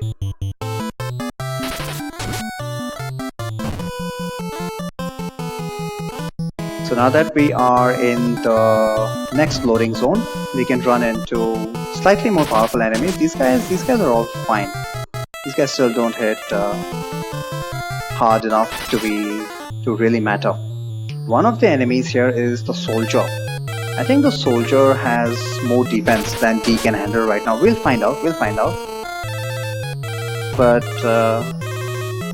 therein lies the reason I grinded up fire. Well, not the entire reason, but you definitely want magic. You want some kind of damage magic early game. Because the weapons really suck in comparison to enemy defense. Oh, nice. Lots and lots of cash here. Let's kill the white smokes.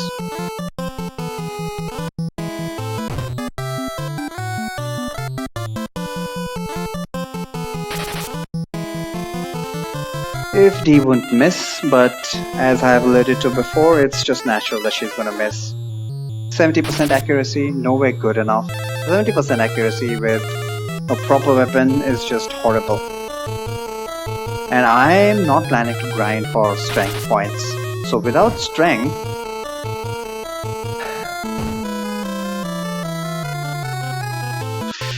it's gonna be a lottery.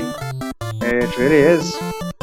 I'm not going to be able to use the ancient sword or the sleep sword. But we'll see how it goes.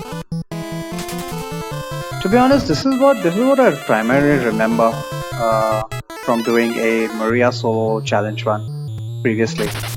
And the reason I chose Maria. Because even though you can't really call it a challenge, it's still at least... Well, it's a lot more difficult. Power stuff hey, that didn't take long at all. Bedtime. Good night, Matt. Get some rest. Take it easy. So you are awake long enough to get the power staff.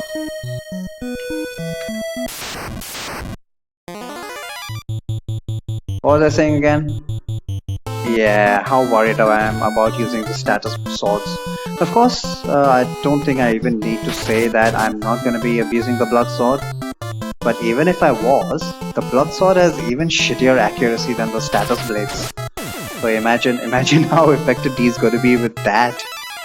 Let's just not think about it.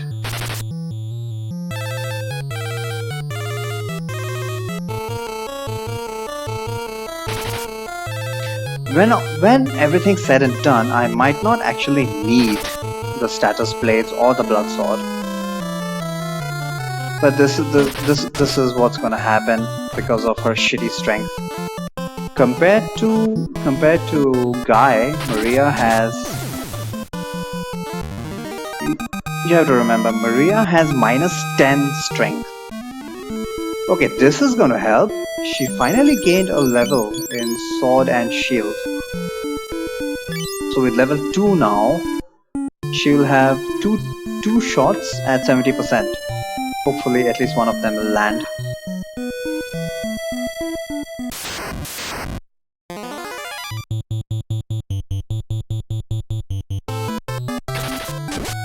Yep, she's still getting only one hit, but hopefully at least that one hit is guaranteed. But at least she won't be completely missing. Hopefully. Certainly not as much as she was before. Which should help with these trash encounters. But later on in the game, the number of hits you get make a pretty big difference in the amount of damage you deal. And since she's not going to be getting as many hits as a Guy...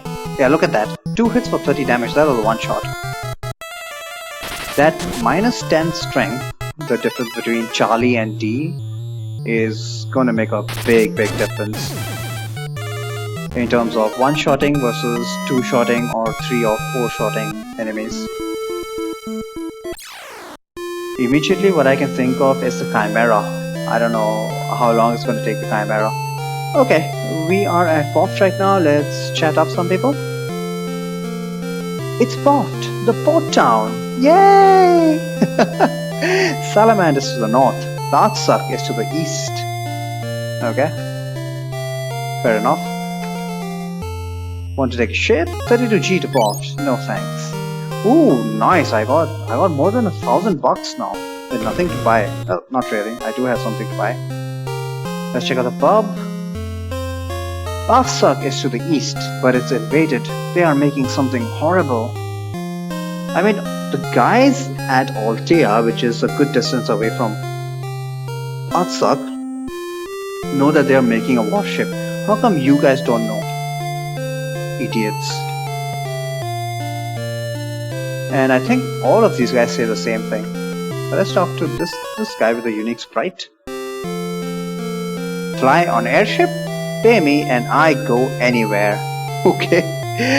If I pay you enough, will you go to hell? What do you know about silver? Nothing? What do you know about the warship? Ha! That bulky thing. My airship is much better. That bulky thing. I think in the Demi-Force translation, he actually says, ha! That piece of shit.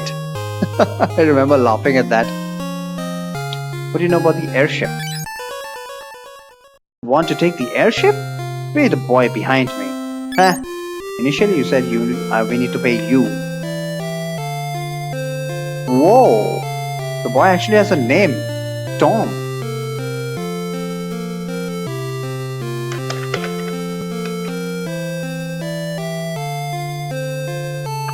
I've started yawning. Great.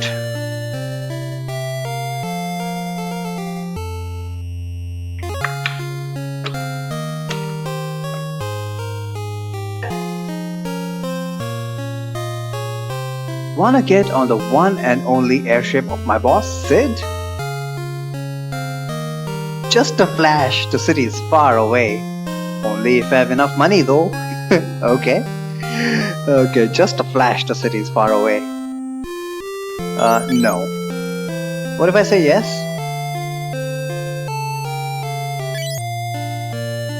To where? Bathsuck, Salaman, Samite Falls, and Cashion. Never mind.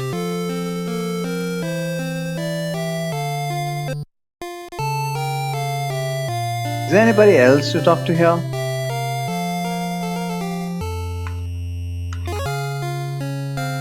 Another pirate. Have you seen the airship? It belongs to Sid. He's the only one who can operate it. That was a spelling mistake, but other than that, everything seems fine. Operate it. He is the only one who can operate it. Weapons and armor same as palm, so we don't care. Sid is at the pub. You can get on the airship with some fare.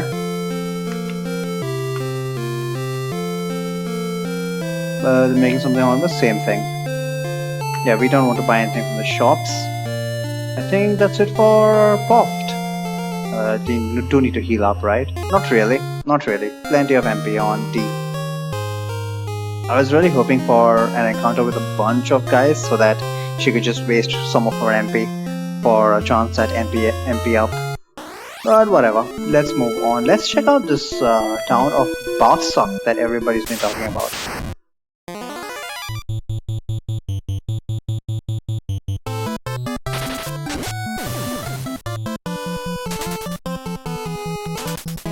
Ran away, okay, whatever. See, because these enemies run away, it makes it really difficult to gain stats, but I think the reason they run away is principally because of because of how fragile your characters are at the beginning of the game. Okay, here's a soldier, which I was talking about previously. I don't think she has enough damage to actually do any damage to him. How much damage did we do last time? I didn't pay attention. Missed, okay. Can you please hit? Ouch! One hit for 32 damage. 3 hits for about 2 damage or something. Taking too much damage. Yeah, basically this guy has way too much defense. A broadsword is just not going to cut it. So we need to use magic. We need some extreme measures here.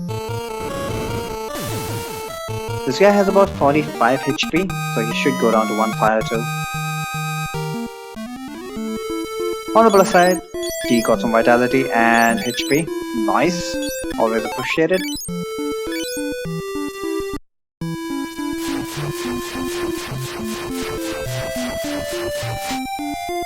I have to say, these sprites pretty refreshing. Oh, nice. Whole bunch of goblins. You know what this means? Chance for MP up.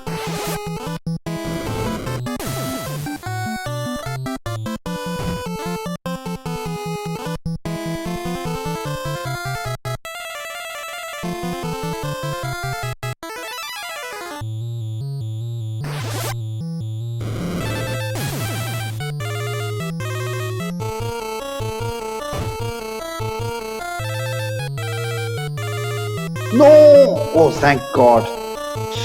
I did not mean to run away. This is what I meant by when I said I need to be very careful what the commands I'm inputting, because there is no cancelling it. It doesn't move to the next person because there is no next person. It's only D. She doesn't get second chances.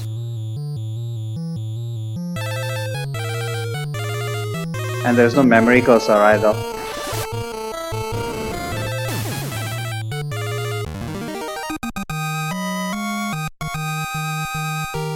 HP up? Or was it MP up? HP up, okay. I'll take HP ups, I'll take HP ups. 50 MP is not too bad, I must admit. Not too bad for right now. Let's check out Bath Suck. Dot dot dot dot dot, okay. Poor guy's car. Maybe he is dumb. Dot dot dot dot dot. Dot dot dot. And there seem to be some captains here. What does this guy have to say? Dot dot dot. Man, nobody's in a talkative mood here.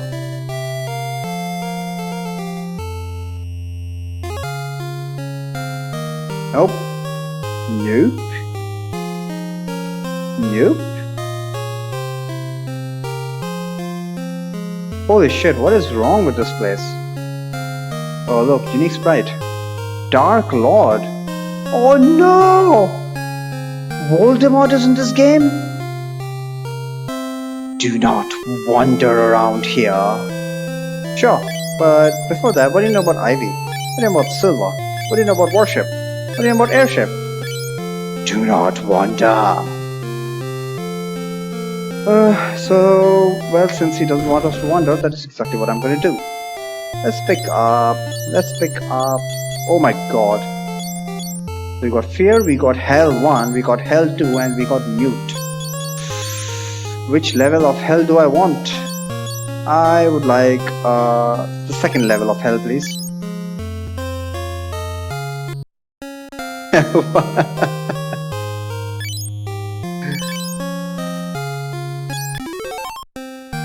Okay, so that is basically Asuna, and I should have sold some of the scrap.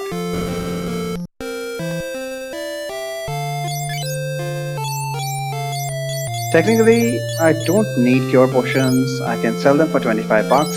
Why not? Money is kind of short early on, but now that I think about it, I'm struggling to think of stuff that I actually want to buy with all of the money that I have. We definitely wanted 800 bucks for a Hell 2, which is Asuna. Shell, don't care. Copper plate. I don't want the copper plate. Eye drop. So here's the thing about Hell 2. We can use Hell 2 to cure blindness, so we don't want eye drops either. And the cure spell and the Asuna spell really helps out, because look at this inventory. We've only got 33 spaces, 32, not counting the trash can. So we need to ration our space very carefully, and this is one of the things that I actually like about this game, believe it or not. The fact that it has very limited inventory. Right off the bat, you have a challenge that you need to deal with. You really need to keep your inventory clean. Well, you don't really need to keep it clean, but the fact that you have the resource, indeed, it's a very limited resource, something you have to ration, and you always have to keep it in your mind that you just don't have enough inventory. So You have to go out of your way. You have to go out of your way to think of strats to ensure that you have everything that you want, but you also you just don't use items that much. Pack your packs accordingly. Yeah. Fortunately, there are ways that we can counteract that. The cure spell makes cure potions redundant. Of course, we need to ensure that we have enough MP. Not only does it make cure potions redundant, but it also heals for a lot more than cure potions. And of course, Health 2. Now, Health 2 works strangely. I'm not going to go to the details just yet, but Health 2 will take care of poison and blindness right off the bat. So we don't have to care about antidotes, and we don't have to care about blindness. Of course, the caveat being this is magic that D is going to use. So she's not going to be able to use magic if she's silenced. We need to keep that in mind. Fortunately, there are very few enemies that use silence, and no enemies until well after halfway through the game. So with that knowledge in mind, we can just rely on Hell 2 and keep our inventory as clean as it can be. Oh look, this guy apparently doesn't mind just talking to us. Hey, hush! Sir Dark Lord is here. We'll be punished. What? Who the hell is this guy? Ivy. Same thing. What do you know about Silver? Thing. What do you know about Warship? Same thing.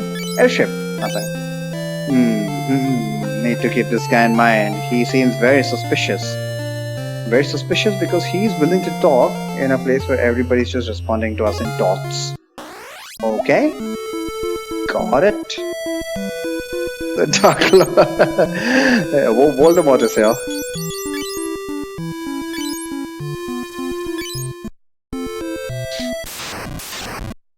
We probably need to search out his Horcruxes. How much damage do we do again? 11 damage. Not bad actually. 11 damage, not too bad.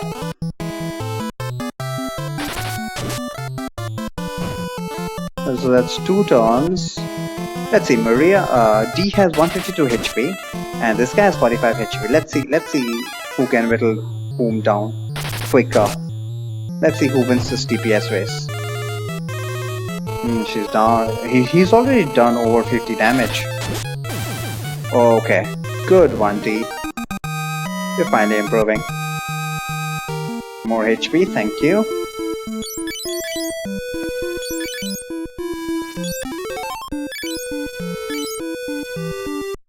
D is almost at Minwu levels of HP. See, this is how OP Minwu is. He has no business with 175 HP. What the hell? Oh god, this asshole. Well, I'm surprised that Maria D managed to hit him. This guy has a lot of evasion. Okay, not bad, not bad.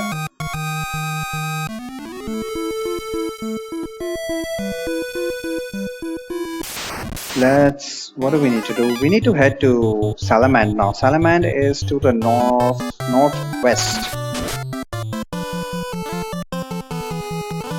Lots of evasion and nothing happened. It's okay, it's okay. D is doing a good job. Let's head on over to Salamand now. Remember that both Baths suck and Salamand have been taken over by the Empires. Age of Empires. You know what I see when I get a whole bunch of goblins? I just see an MP up.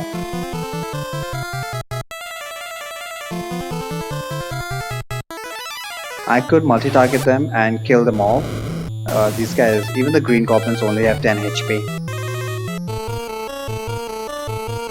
The basic goblin has 6 HP and the green goblin has 10 HP. I don't know why they didn't give him more HP, considering that the soldiers have like 45 HP. But I guess it's because the soldier only comes in a formation of 1 as a solo himself. The game minigame to get more powerful equipment. There is no minigame in this version, so no powerful equipment for me. But if you really wanted to break the game, there are plenty of bugs. There are plenty of bugs. You should check out a speed run. The minigame the GB and later. Technically, WonderSwan and later. WonderSwan is the first remake that came out. But yeah, the ones that were released outside Japan, PlayStation. It's there in pretty much every version except for this one.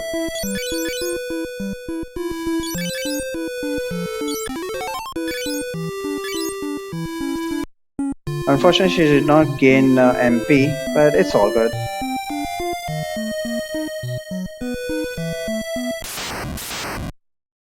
I don't even know why the holy crap. I don't even know why they added that minigame.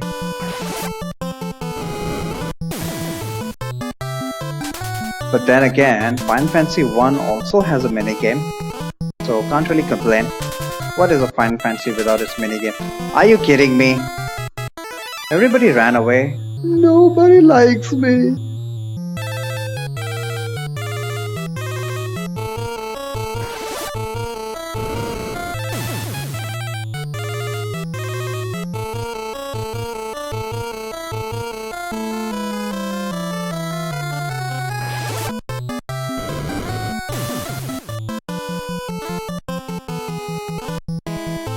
D probably has level 3 evasion by now. See, I was talking about evasion earlier, wasn't I? That is the biggest benefit of a solo run. Your evasion levels up by essentially... No, she's still at 2. Okay. No worries, no worries. And she got MP, nice. So your evasion levels up by constantly being targeted.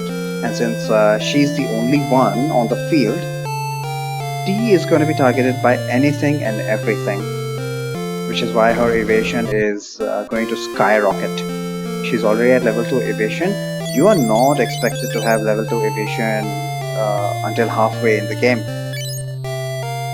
And the way evasion works is that combined with your evasion percentage, it just basically calculates how many hits you can dodge. So if my evasion percentage was 99, D would be guaranteed dodging 2 hits, and monsters at this stage in the game don't get more than 1 hit. Yo, who's this? What do you need? So at least we found Joseph. Hey Joseph, Ivy. Princess Hilda sent youngsters like you? Ha! Unbelievable. Can you prove it? Is Ivy not enough? Nope. Anyone can use Ivy. Finally, we get some intelligence. What do you know about Silver though? Like, I can't prove shit, but I'm just gonna throw some words at you. Silver? Not found yet, but... Oops. Before that... Prove your innocence, what? We are not guilty of anything, you bastard. Oops. Before that... Prove your innocence. Looks like this guy takes a stance of guilty until proven innocent. I will trust you if you free the people being enslaved at Summit Halls. Okay. What do you know about the warship? Of course I know. It's a gigantic airship. But what do you know? That was my point. Okay. So what is an airship then? I know an expert, but I can't let you know. Ha! Joke's on you, pal. We already know who the expert is. Alright. So this guy obviously doesn't trust us. I love Joseph, but he does not need me. Dude. I don't know what to say. Let's check out the magic shop. I think there is one spell that is actually quite useful. And I might even have the money to buy it. So we got life. For obvious reasons, we have absolutely no use for the life spell. I mean, technically, I can use life as an instant death against undead. But no, I generally frown upon using instant death spells because instant death is just so powerful in Final Fantasy 2. We can get anti I thought not worth it.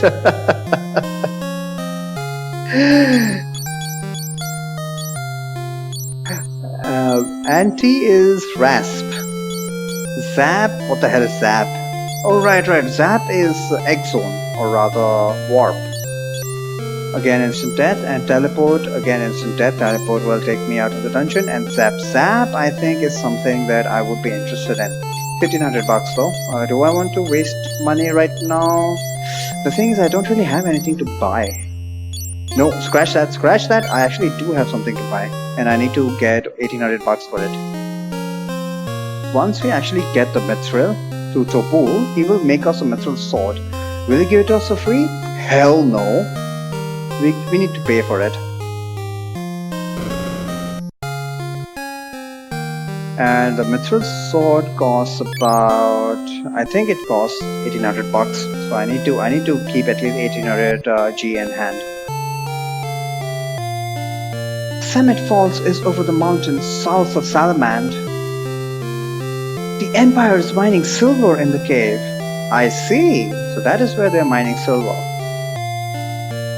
Hilda's informants did not seem to have a location of where they were getting silver from, but now we know. The question remains, why did Joseph not convey that information to Hilda? Suspicious. Men in Salamand are all enslaved. If I Japanese call the 1000 Toswell as ejaculation. Fan transitions blowfish instead.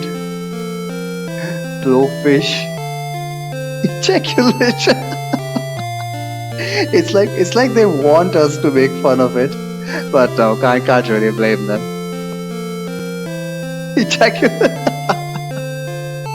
What were they thinking, man? Seriously, did they not understand the context of ejaculation? Men in Salamand are all enslaved in a cave at the Summit Falls. Please free them. So that's the news that we heard. That the Empire is making the men of Salamand work. No. The news so far that we have heard is the fact that they were making the people at Bafsak work for them on the warship project.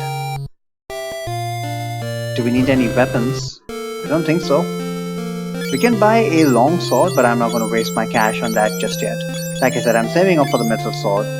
Right now, the broadsword will serve us plenty fine.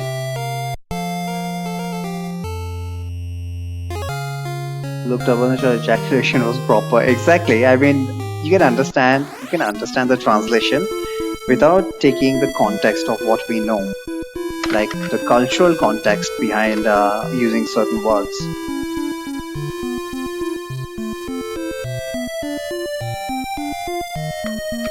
I mean, we had an example right here at the very beginning of the game, where Minwoo was saying when he brings us back to life, Minwoo was like, his vitality is good, and Hilda is like, oh please, as if she was mocking him. But the actual translation was something like she was actually grateful to Mingwu. So because there's a lack of context for Japanese native speakers, it's understandable. That is why I think the translation goes. I think the translation goes through two phases. First is when a Japanese native translator translates it into broken English like this, and then it's given to Ted Woolsey or whoever the English translator is.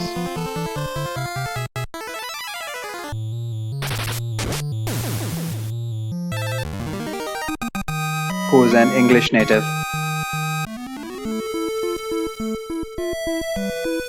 Speaking of translation, I absolutely love FF5 GBA translation. Very, very enjoyable. It reinforces the fact that FF5 it is just such a light-hearted game.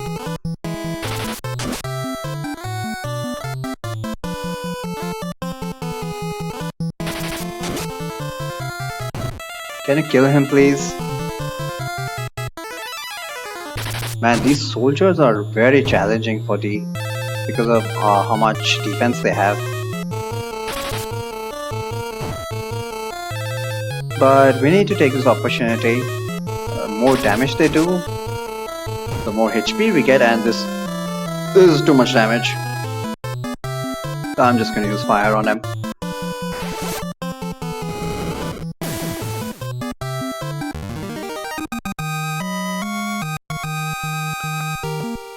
What actually, more weapon skill too though. You don't even need to land it. Even if you miss, you do get weapon EXP. But yes, the general premise of Final Fantasy II, the mechanics, is that the more turns, the longer the battle lasts in terms of turns, the more experience you get. Provided, of course, that you're not wasting your time running away. You're actually using either fight or using some kind of magic.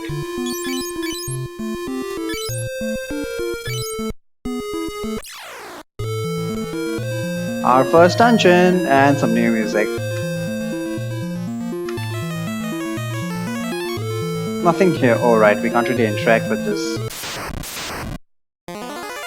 Another soldier, god damn it. Well, give me my HP up and I'll be off. It's pretty obvious that D can't handle a soldier, not without the fire spell. Keep this in mind. Now that I think about it, the soldier is a good indication of the boss to come. I guess this soldier is our first experience at how do we deal with something that has too much defense. It's magic, of course. Early game magic is very, very powerful.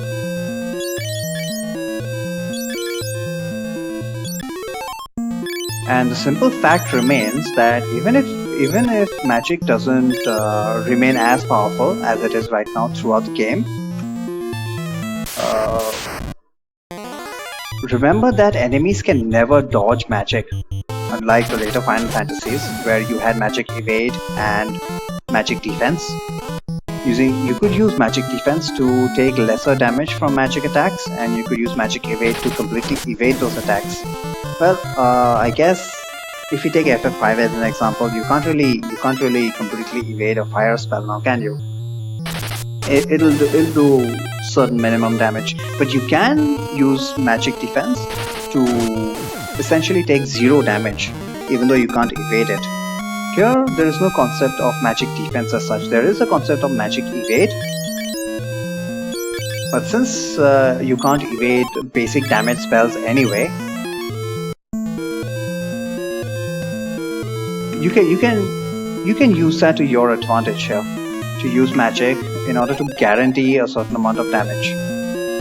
And right now, the reliability of magic is what these are. Holy shit. Yep, this is our first really difficult formation. The reliability of magic is what D needs right now in order to compensate for her lack of strength. Strength, well, it's pretty obvious, but I'm going to say it anyway. Strength along with weapon power is what determines how much damage you're going to do, minus the enemy's defense, of course. Needless to say. But the general trend of Final Fantasy II is that enemies have a lot of defense. Which is why I was so surprised when I played FF5 that a lot of the enemies, I think well until half the game, enemies had, how much? Enemies had 0 defense, yeah, enemies had 0 defense. That, I was just totally surprised by that. Oh my god. Yep, just use magic. And D has plenty of MP right now. Shouldn't really need to worry. This dungeon, not too long. But it can feel really long for those who come here without a lot of MP. Very important to grind a little bit of MP before entering this dungeon. Because you need to rely on MP for the aforementioned reasons. Even if the enemy doesn't have an elemental weakness to whatever magic you're using.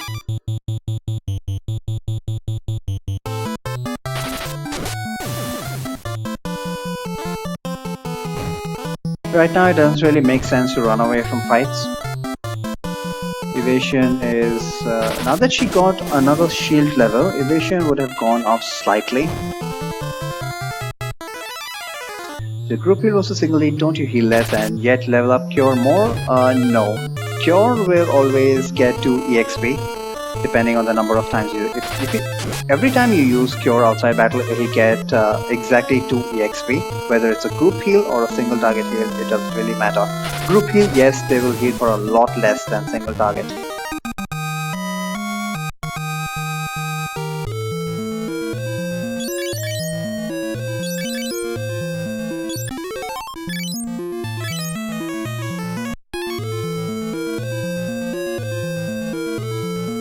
But cure levels shouldn't really matter. Just naturally using cure outside battle, don't even need to use it in battle for some extra EXP. Just using it outside battle will get me to cure level 7 or 8 by end game, which is more than sufficient.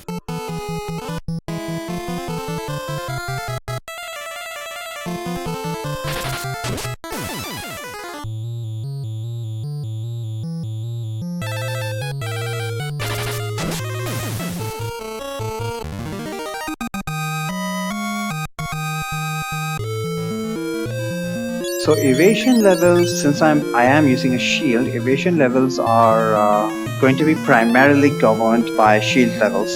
So shield got shield level of 2, and depending on what shield I'm using is going to dictate how much evasion percentage I must add. Oh, and look at that, look at that. Exactly what I was talking about. She's got an evade level of 3 now. So her evade is 3-30. That 30% is manipulatable based on whether or not I choose to equip a shield. But otherwise, evade percent is just your base agility plus equipment. Since I'm using a shield right now and I'm not really using any armor which will detract from evade percent, she has pretty healthy. But at 30%, remember I said that your chance to run from any runnable encounters is essentially your evade percent. It doesn't really make sense to run right now. 1 in 3 chance to run. I just don't like those odds. So for a good chunk of the game, until we get good evade percent, we're gonna be forced to fight all the battles. Don't really have a choice in that matter. Although she actually won a DPS race against the Sergeant. How nice!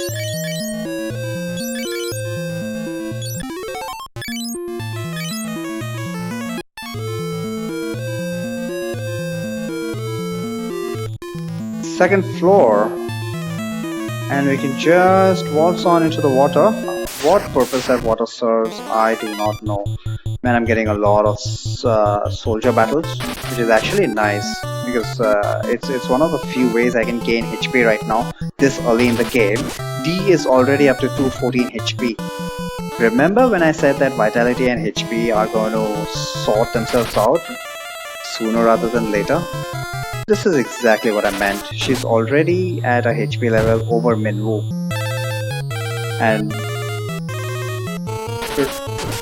seeing how OP Minwoo was, now that she's got even more HP than Minwoo, you can understand that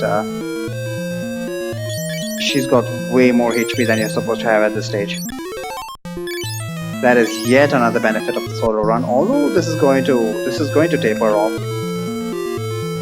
And the reason being evade percentage. The more evade you get, the more she'll start evading hits rather than actually taking them in the face like she's doing right now. Except for the hits that you can't evade, which is magic. Yep. We are going to reach a certain point in the game where physical hits no longer matter. And when physical hits no longer matter, it's magic we need to start worrying about. And even later on in the game, it's status magic that we are going to need to start worrying about. But we have ways around that. Like I said, this is a solo playthrough, not very challenging. very very easy, which is why I decided to mix it along with this translation to enjoy the story as well. As well with intuition, garnishing was rapidly going to fin at the start of the game. It definitely is. The more evade you get, the better off you are. But the problem with evade percent, the problem with having a lot of evade, which we are going to run into late game, and that's going to be pretty funny, is how are you going to gain HP? I guess you can just do the age-old trick. Best exploit of gaining HP is just to hit yourself. But since I don't like doing that, that is actually a disadvantage of high evasion. If you get way too much evasion, more than the enemies can handle, so that you just stop taking any physical hits at all, how exactly are you supposed to gain HP? So right now it's pretty easy because Maria has low evade. Are you shouldn't go into battle without clothes? Yep. That's definitely a way. That's definitely a way. And I can prove one piece. Yeah. Yep. But yeah, you see the point, right? You need to contrive. You actually need to contrive your way. You need to manipulate stuff in order to gain HP once you've got great evade. But yeah, I mean, if you know the mechanics of the game and you're prepared to grind, you can pretty much grind up to max stats even before the first dungeon. That's definitely a thing. My point is, you don't need to. Why bother doing something that you don't need to? Spend your time grinding in a game that actually requires you to grind. That's always my premise when I play games.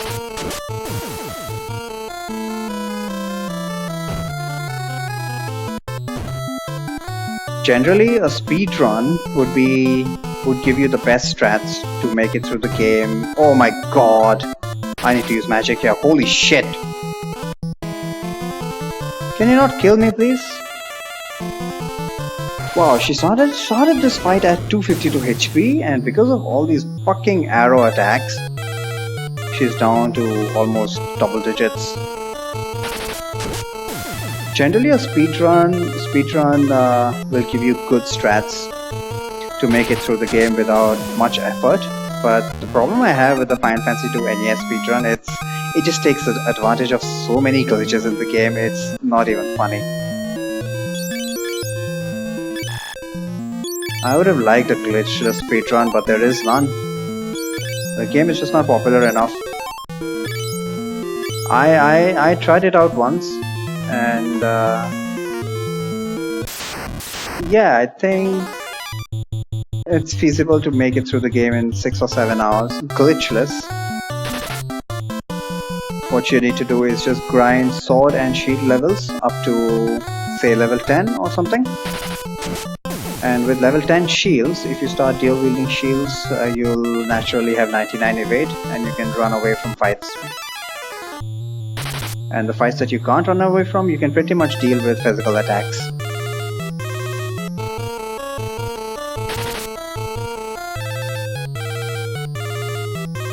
In fact, in the entire game, there is only one class of monster which you can't effectively deal with physical attacks, and that is the slimes. And even then, it's not unreasonable.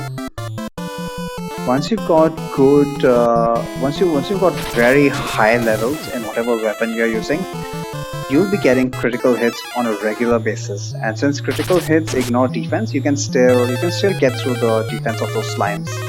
So it's not as if they are completely immune to physical attacks. The only one who is completely immune to physical attacks is one who has max evade. And enemies in this game are designed so horribly, they just don't have evade. They don't understand the game that we are playing here. Come on, D. How much time does it take you to kill this soldier?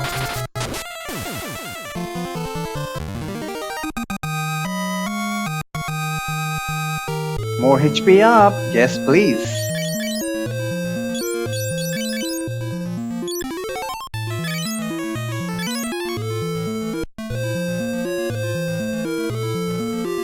Oh, it's time to play Guess the Door. Ha ha. Like I've not played this game 1,000 times. Get ready for the bounty of a... If I wasn't interrupted by a random encounter. Right now it's pretty much just press A to win, as it's going to be for most random encounters, to be honest. Engage me with the timing into the slow fade. No, that is exactly my point. That is exactly my point. That the more she is targeted by enemies, the more evasion she's going to get. So we are very soon going to hit a point where she has so much evade, and I'm not talking about that 30%. I'm talking about that 3 that she has next to that 30% in evade. The way evade levels up is getting targeted by enemies. Look at that! Holy crap, we are rich as fuck now. 1 gil. 1 G rather.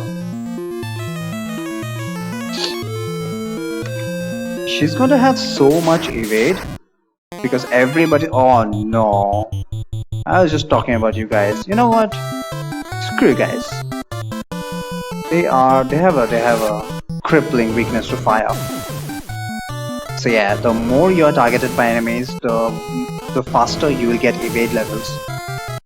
It is my opinion that the game does not expect you to have more than an evade level of 4 by end game. I'm talking about end game, right? This is early game and she already has evade level of 3. So effectively, if you calculate it, 3 into 30% is 90%. So she has a 90% chance of evading 1 hit.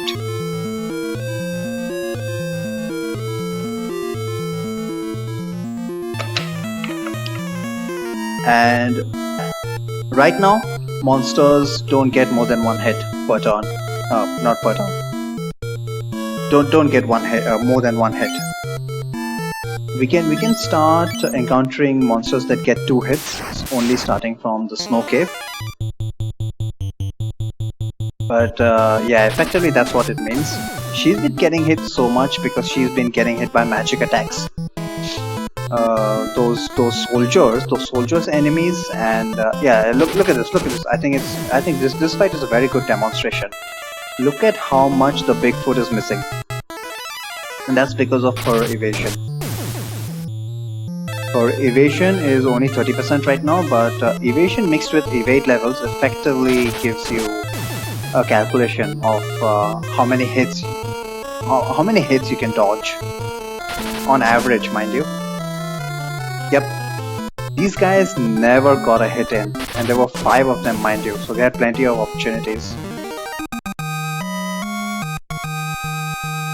And she got another shield level, so her evasion increases even more.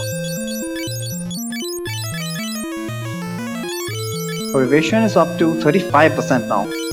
5% makes a lot of difference. That will become easy very fast. And right now I still can't fight the captains because the captains get 5 hits. They have a 5 hit attack, and right now we can only evade 1 hit. So they'll still land 4 hits unless we get at least an average of dodging 5 hits. We can't really take on the captains, at least not for their physical attacks. In addition to their physical attacks, they also have a magic attack called Arrow. Don't ask me why bow and arrow is magic. Everything that is not a physical attack is a magic attack. They also have that arrow attack, and as I said, magic attacks. There are some magic attacks you cannot evade, and you cannot reduce damage. What shield level can captains be taken on without armor equipment? Hmm. So the thing is, it's not all about your shield levels. Your shield levels will only give you will only contribute to your evasion percentage. So the way evasion works is, let's say you have 99% evasion. Okay, let's say you grinded shield levels and you have 99% evade. You are double wielding shields. Even if you have 99% evasion, the number that is next to evasion, which is 3 right now, but at the start of the game obviously it will be 1. That makes a lot of difference. That that is effectively the key piece rather than your evasion percentage. So what that number means is that 99% evasion, an evade level of 1 only guarantees that you dodge 1 hit. How do you get evade levels? You just need to fight. You just need to fight battles, and you need to spend time in a battle being targeted by enemies. And every so what happens is that there is an internal counter. There is one magnificent explanation of this mechanic, which if you're interested I will send you later on. I don't think I'm doing a very good job explaining this right now, but the way it works is your evade level works in tandem with your evasion percentage. So right now she is 3. Let's say my evasion percentage was 99. So 3-99 means I would completely dodge 3 hits. I would be able to dodge any monster that has 3 hits. The sergeant has 5 hit attack, which means he effectively his weapon level is 5. That's one way to look at it. Just like our weapon levels, even monsters have their weapon levels. Although of course they don't get to pick and choose their weapons. So consider that the sergeant has a weapon level of 5. If you only have a evade level of 3, you can dodge 3 of those hits. Assuming you are at 99% evasion percent. Okay. You can only dodge 3 of those hits. You will still take damage from 2 hits. So it's not entirely your shield level that matters, it's also your evade level. And help! The way you gain evade levels is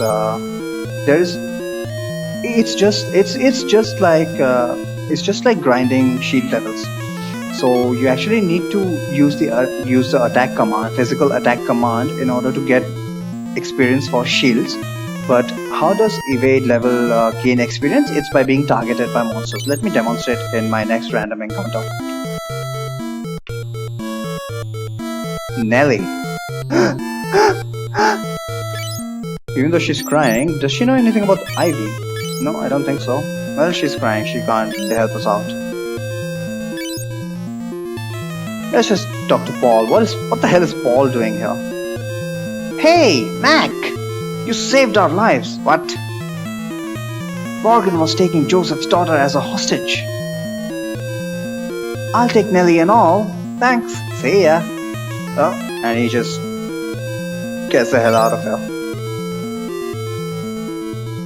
Oh, dropping frames. Okay, since we are back. Okay, everybody just spontaneously combusted. Let's carry on, and my next random encounter I will demonstrate exactly how we can level up our evade levels.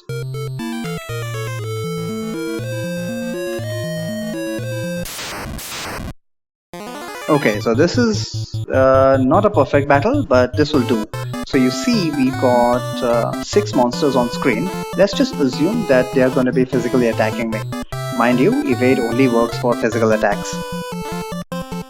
That's why I said these guys are not ideal enemies, because they only use magic attacks. So what happens? Oh crap! That thing's gonna explode.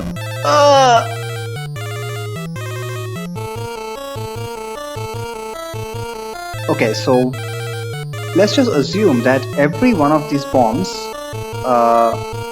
tried to physically attack D. For every time they physically attack D, whether they miss or whether they hit, she gets 1 experience point towards her evade level. And when that experience culminates to 100, you get 1 additional evade level. Hopefully that makes sense, which is why if you get into a fight with 4 monsters, I mean, technically, at any given point in time, only 4 monsters can actually target you with a physical attack because of the row system. So get into a fight with 4 monsters and just spend 25 to 30 turns just hanging around doing nothing and letting them physically attack you. If you can survive that fight, very nice. Make sure, of course, you can survive 25 turns. And you will get one guaranteed evade level every battle. But having explained that, you can kind of understand why a solo challenge would result in such high evade levels. Since pretty much every monster is targeting D, she's getting a lot of points towards her evade level, which is why it's already at 3. And this is the key to beating this game in easy mode. If you have so much evasion that physical attacks are no longer going to matter, all you need to do is ensure that you have a counter to magic attacks and you're done. Look at that, the goblins just missed. They were not able to hit at all. So the only way right now these goblins can land a hit is if either they get a 10% chance, they get 10% lucky, or there will be an issue later for a solo run. These guys have an arrow attack, which is considered a magic attack, which D cannot evade. That's the only way she can take damage right now. So we are already at the stage where these guys can't really land a hit. Ah, she got agility. Interesting.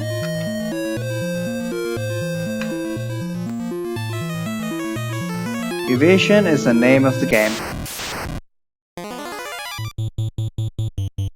But the problem I'm going to run into is since I'm not willing to contrive any situations like take off armor, take off shields and stuff like that, I'm going to try and keep it as simple as possible. Just press A to win. We're going to see how this is going to be a problem. How too much evasion can actually hurt you.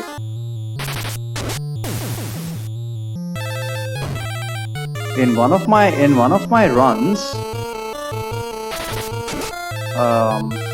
I actually made it through end game. I made it to the end game at just 400 HP. Now, end game enemies do 150 HP per turn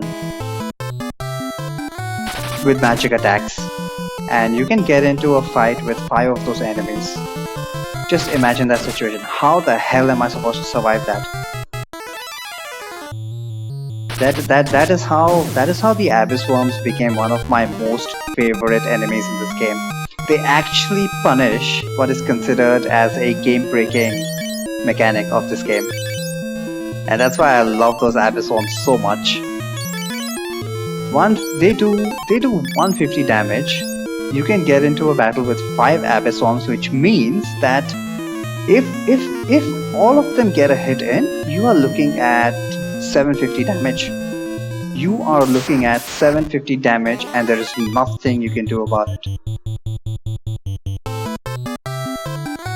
Speaking of nothing I can do about it, bastard slimes making me waste a fire too.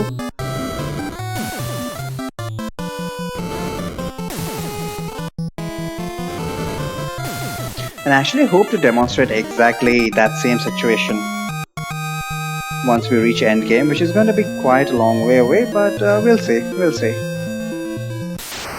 We are already at a stage where enemies cannot get a physical hit on D.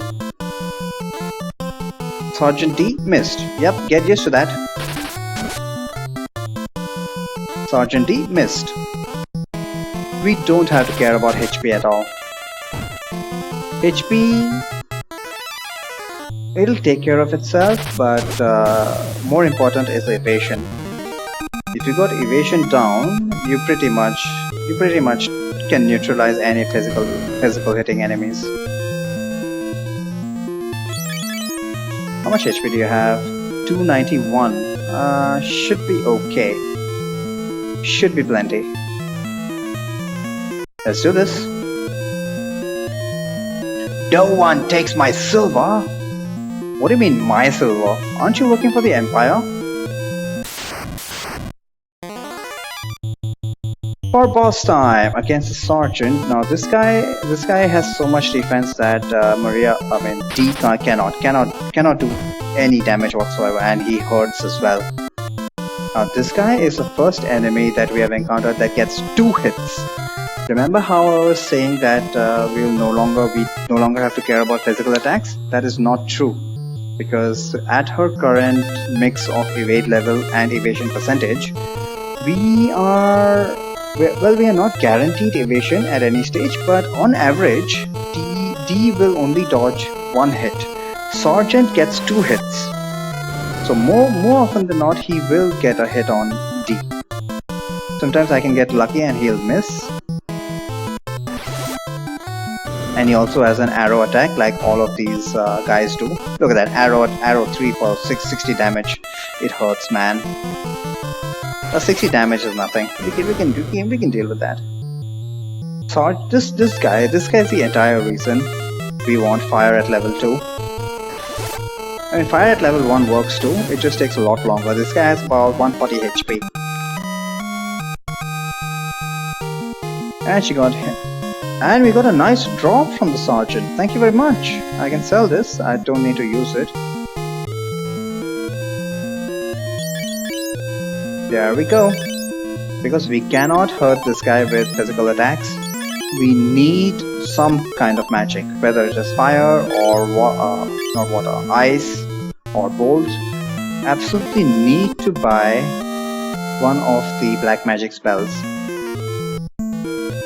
An alternative is to grind up bare fists.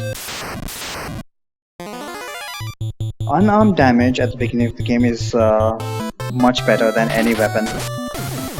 The problem with unarmed is that you can't use it with a shield.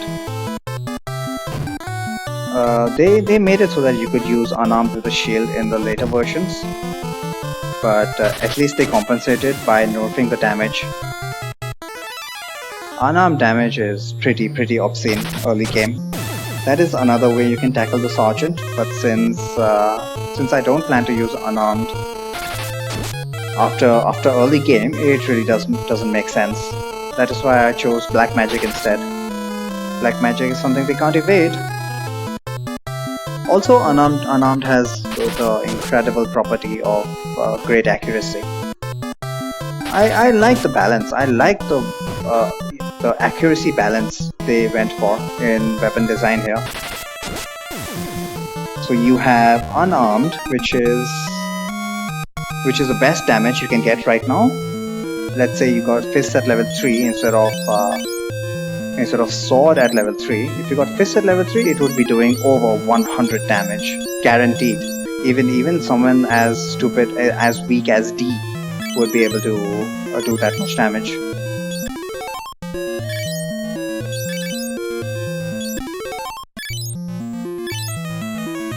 And then you have axes, which I would say are the next best in terms of damage, but axes suffer from accuracy. I think the axe which you can buy right now is only like 40% or 50% accurate. Then you've got swords, which are a step level in terms of damage from axes, but slightly more accurate. And then you have spears, which are lesser damage than swords but more accurate. And then finally you have knives. Knives also have an interesting property of being mage friendly. So the really troll thing about this game is that any equipment and armor you wear will cause a magic penalty. Which means that even if you have good stats, good spirit and intelligence, if you have any equipment equipped or weapons or shields, just those stats are not going to make any difference. So you always need to be aware of that. Advantage using bows aside from back row. There is an advantage in that halfway through the game you get an obscenely strong bow. But apart from that, not really. Not really. Bows are inaccurate.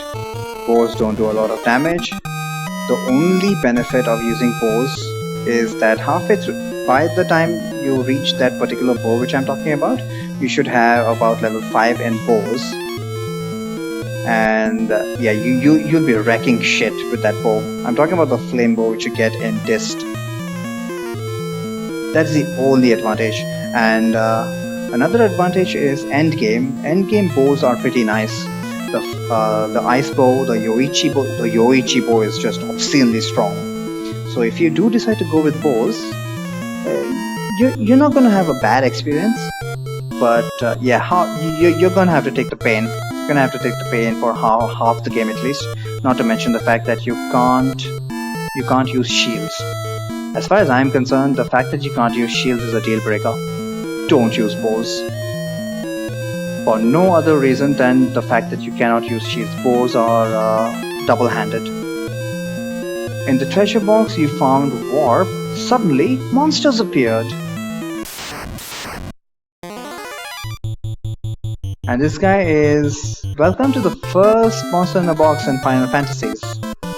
This guy is another example of someone who we cannot harm with physical attacks. That's why we got fire. Now, again, this guy and the Adamantoise, who's going to be our next boss, is why people recommend you get the ice spell. But really, in my opinion, the ice spell, the usefulness of the ice spell peters off after that stage. And the usefulness of the fire spell just takes off after that stage. Compared to a sword and shield combo, definitely, you would definitely have a higher HP. The problem is, your evade percent would suffer. And because your evade percent would suffer, there are far more problems with low evade percent than having high evade percent. Now at least when you have high evade percent, where is the warp spell?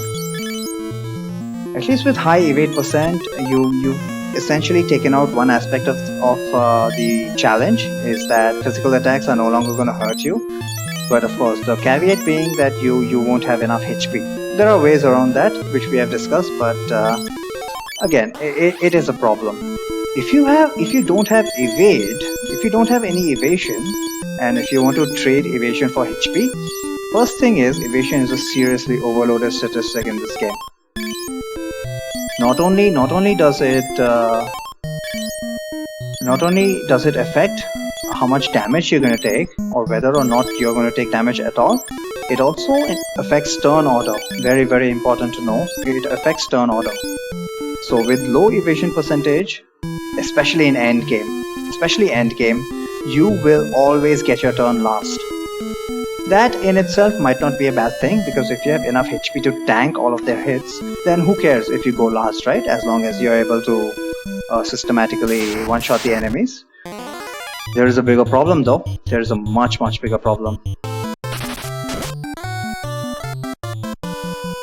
About 60% through the game, enemies are going to start hitting you with status effects with their physical attacks. And if you don't have evasion, you're always going to hit by those statuses. And if we're talking about endgame, let's think about the Marlboro. He's going to inflict you with literally every status in the book. And when all the Marlboros have taken their turns, have their way with you, once they've had their way with you, and once you finally get your turn, you are mini, you are poisoned, you are confused, you are toaded, you are whatever else you can think of, maybe petrified by the cockatrices. Once you finally get your turn, what exactly are you supposed to do with it? So that is one very, very big disadvantage of having low evasion percent. So you want to make sure that you at least evade some of their hits. So let's take the cockatrice for example.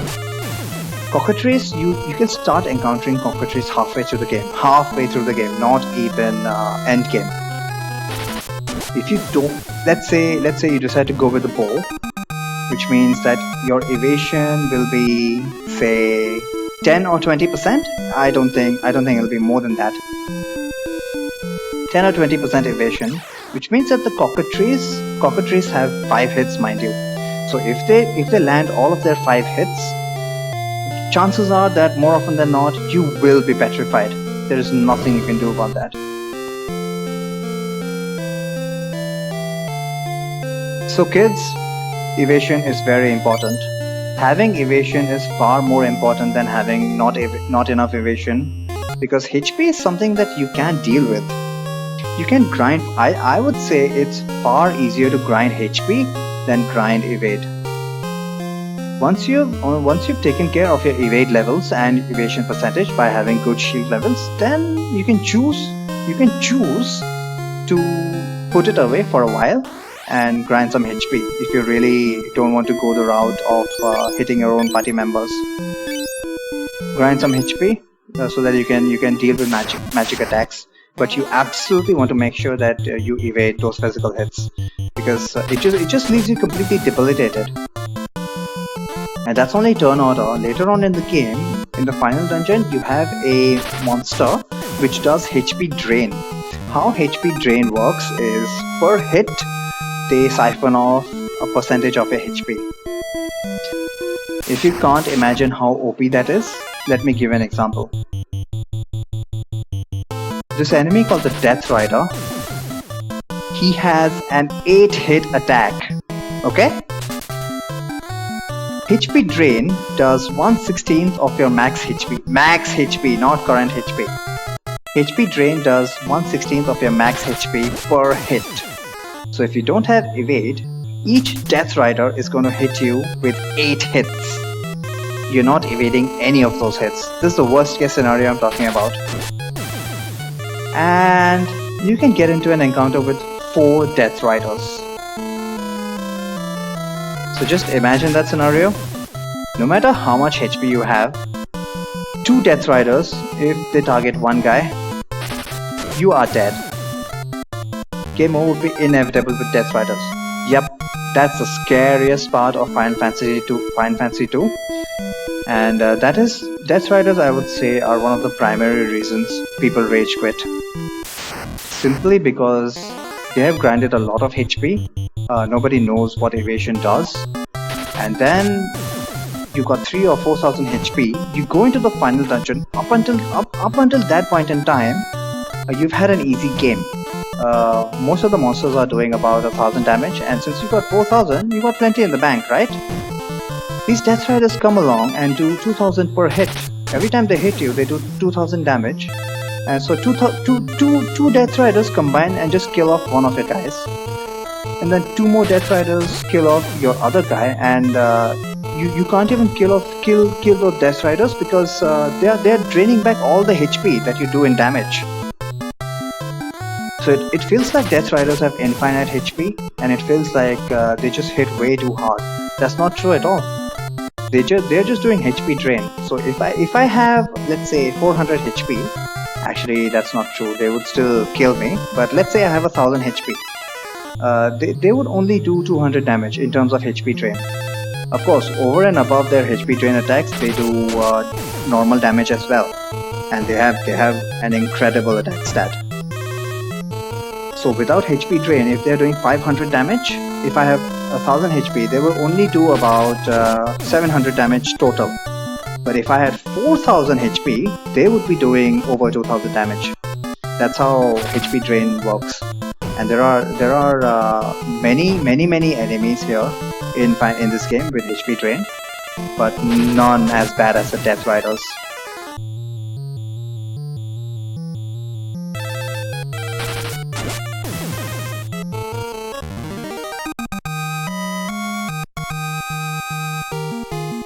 Oh, she got a HP up. Nice. So I'm up to 380 HP already. Of course, courtesy those damn goblins who constantly spam their arrow attacks at D. And I should have used fire. Yeah, I really should have. She would have got some more MP. I was so involved in my explanation.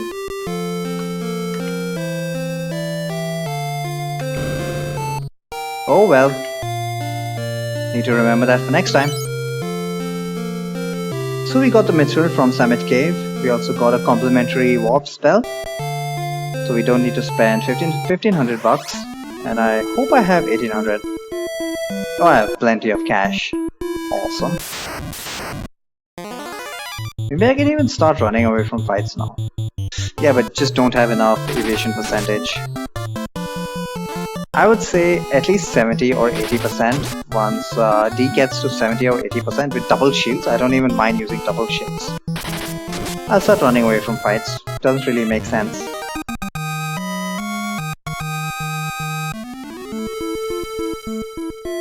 What's her sword level now? 357. Once she hits level 4 in swords, the gains just don't justify the time taken to kill each fight, to kill monsters in each fight.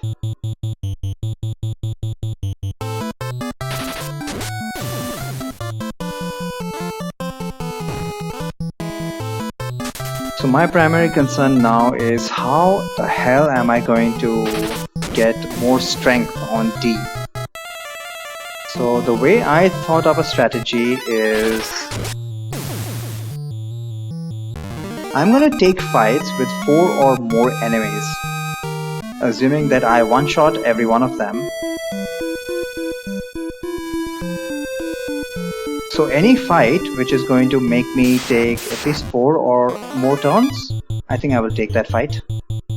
Of course, everything I'm talking about is after level 4. Hang on, got 4 Bs, right? Might as well use fire. Might as well grind that up to level 3 or 4.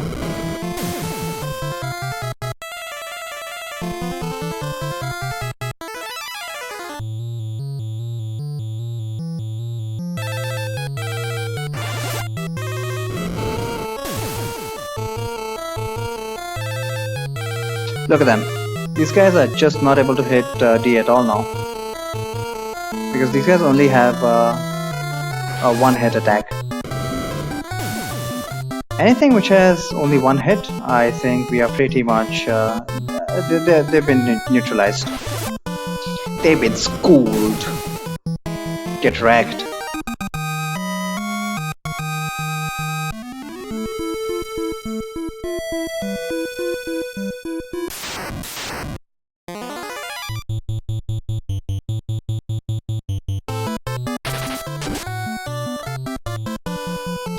Even the soldier's not able to hit her anymore, unless it's with the arrow attack, which, as I have said, is magic. Yep, that's the benefit of evasion.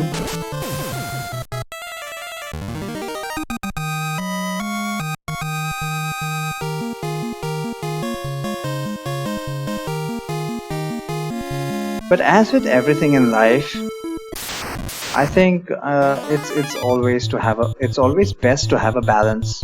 It's always best to have a balance. And to be honest, I think that is how this game was intended to be played. You would have a balance of evasion and HP. So if you treat this, if you play this like a regular RPG, you would have shields, so that you would be constantly getting shield levels, which means it will be contributing to your evasion percentage. But in order to offset that evasion, you would also be wearing equipment. And generally speaking, a normal player buys the best equipment that he can buy whenever possible.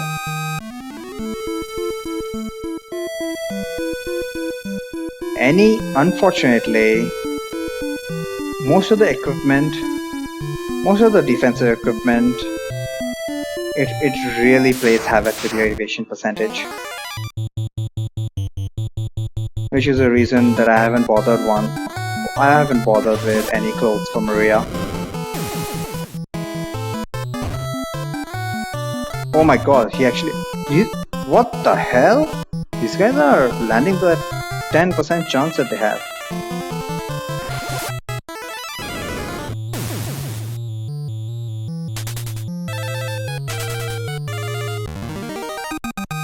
But if you know the mechanics of this game, this fire up to level 3, nice. That's gonna make grinding MP that much more easier.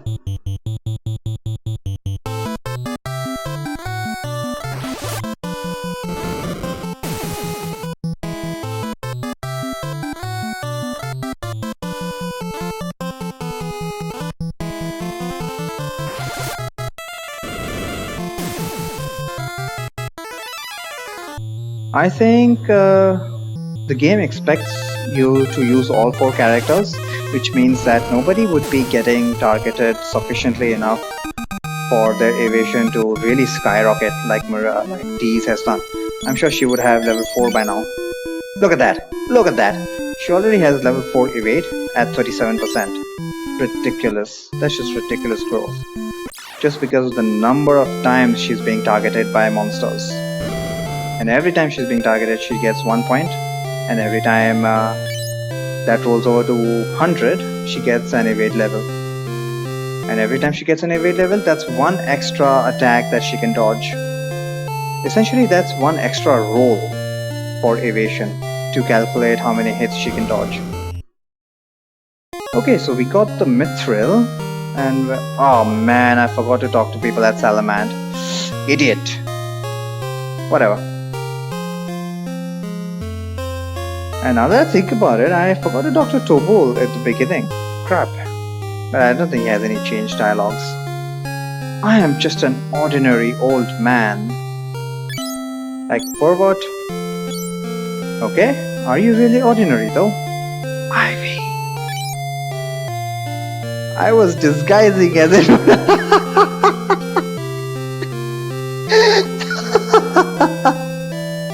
I was disguising as an ordinary old man.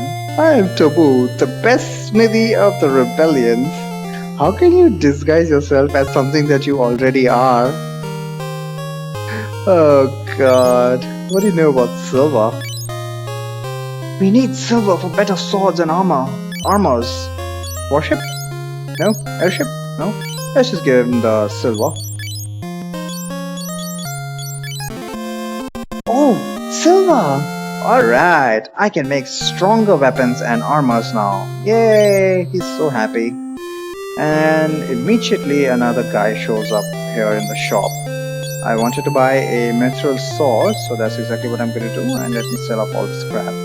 Hydrops can go, pure potions can go, firebow can go, I already have fire. Silver helmet can go. Yeah, let me demonstrate this. So, evade right now is 37%, right? The simple act of adding to her defense with silver... Where is the silver helmet? Silver helmet.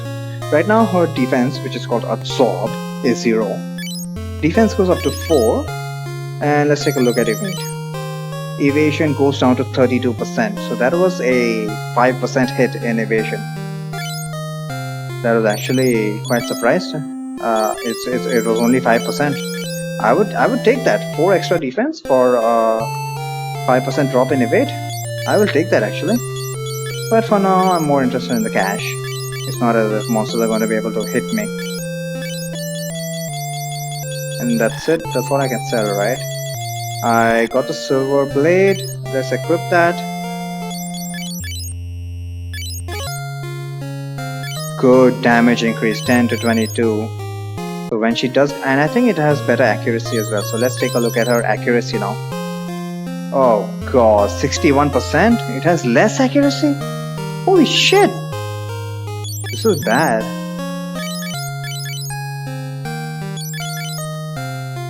Oh my god. 71% with the broadsword and 61% with the mithril sword. I did not know this. Mithril sword has less accuracy. What am I supposed to do now? 61% is just too low. But you know what? I think the damage increase justifies it. 61%. How could you do this to me? Let's sell that crap. Short sword, not the broadsword. But more importantly, we have access to mithril shields.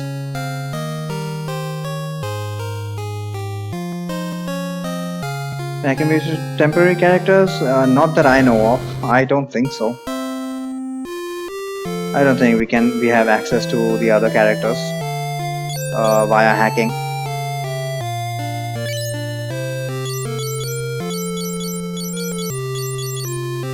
I mean, we could give one of our 3 characters the same stats, but I have no idea about sprites. And yeah, we can even change their names. But I'll need to look into sprites. We can definitely give them the same stats as whatever guest party, whatever the fourth temporary character you want to use. But yeah, don't really know if that's possible. I wanted to buy. Okay, I bought Mithril Shield, which is going to help our evasion.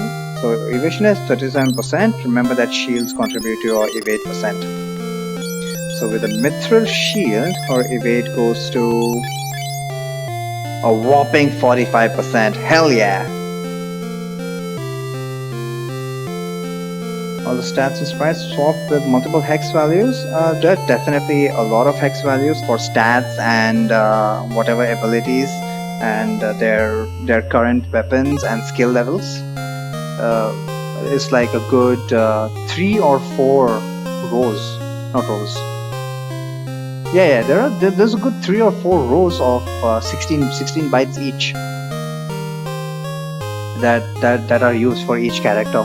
But like I said, I just don't know about the sprite. How much memory is from the sprite and which location?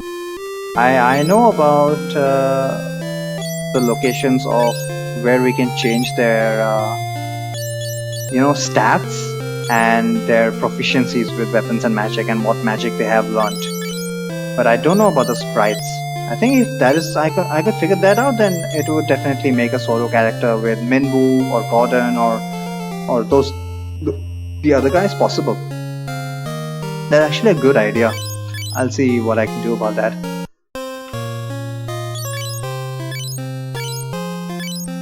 Alright, did I heal up?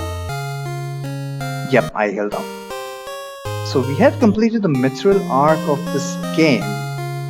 What are we supposed to do next? Well, we'll find that out next time.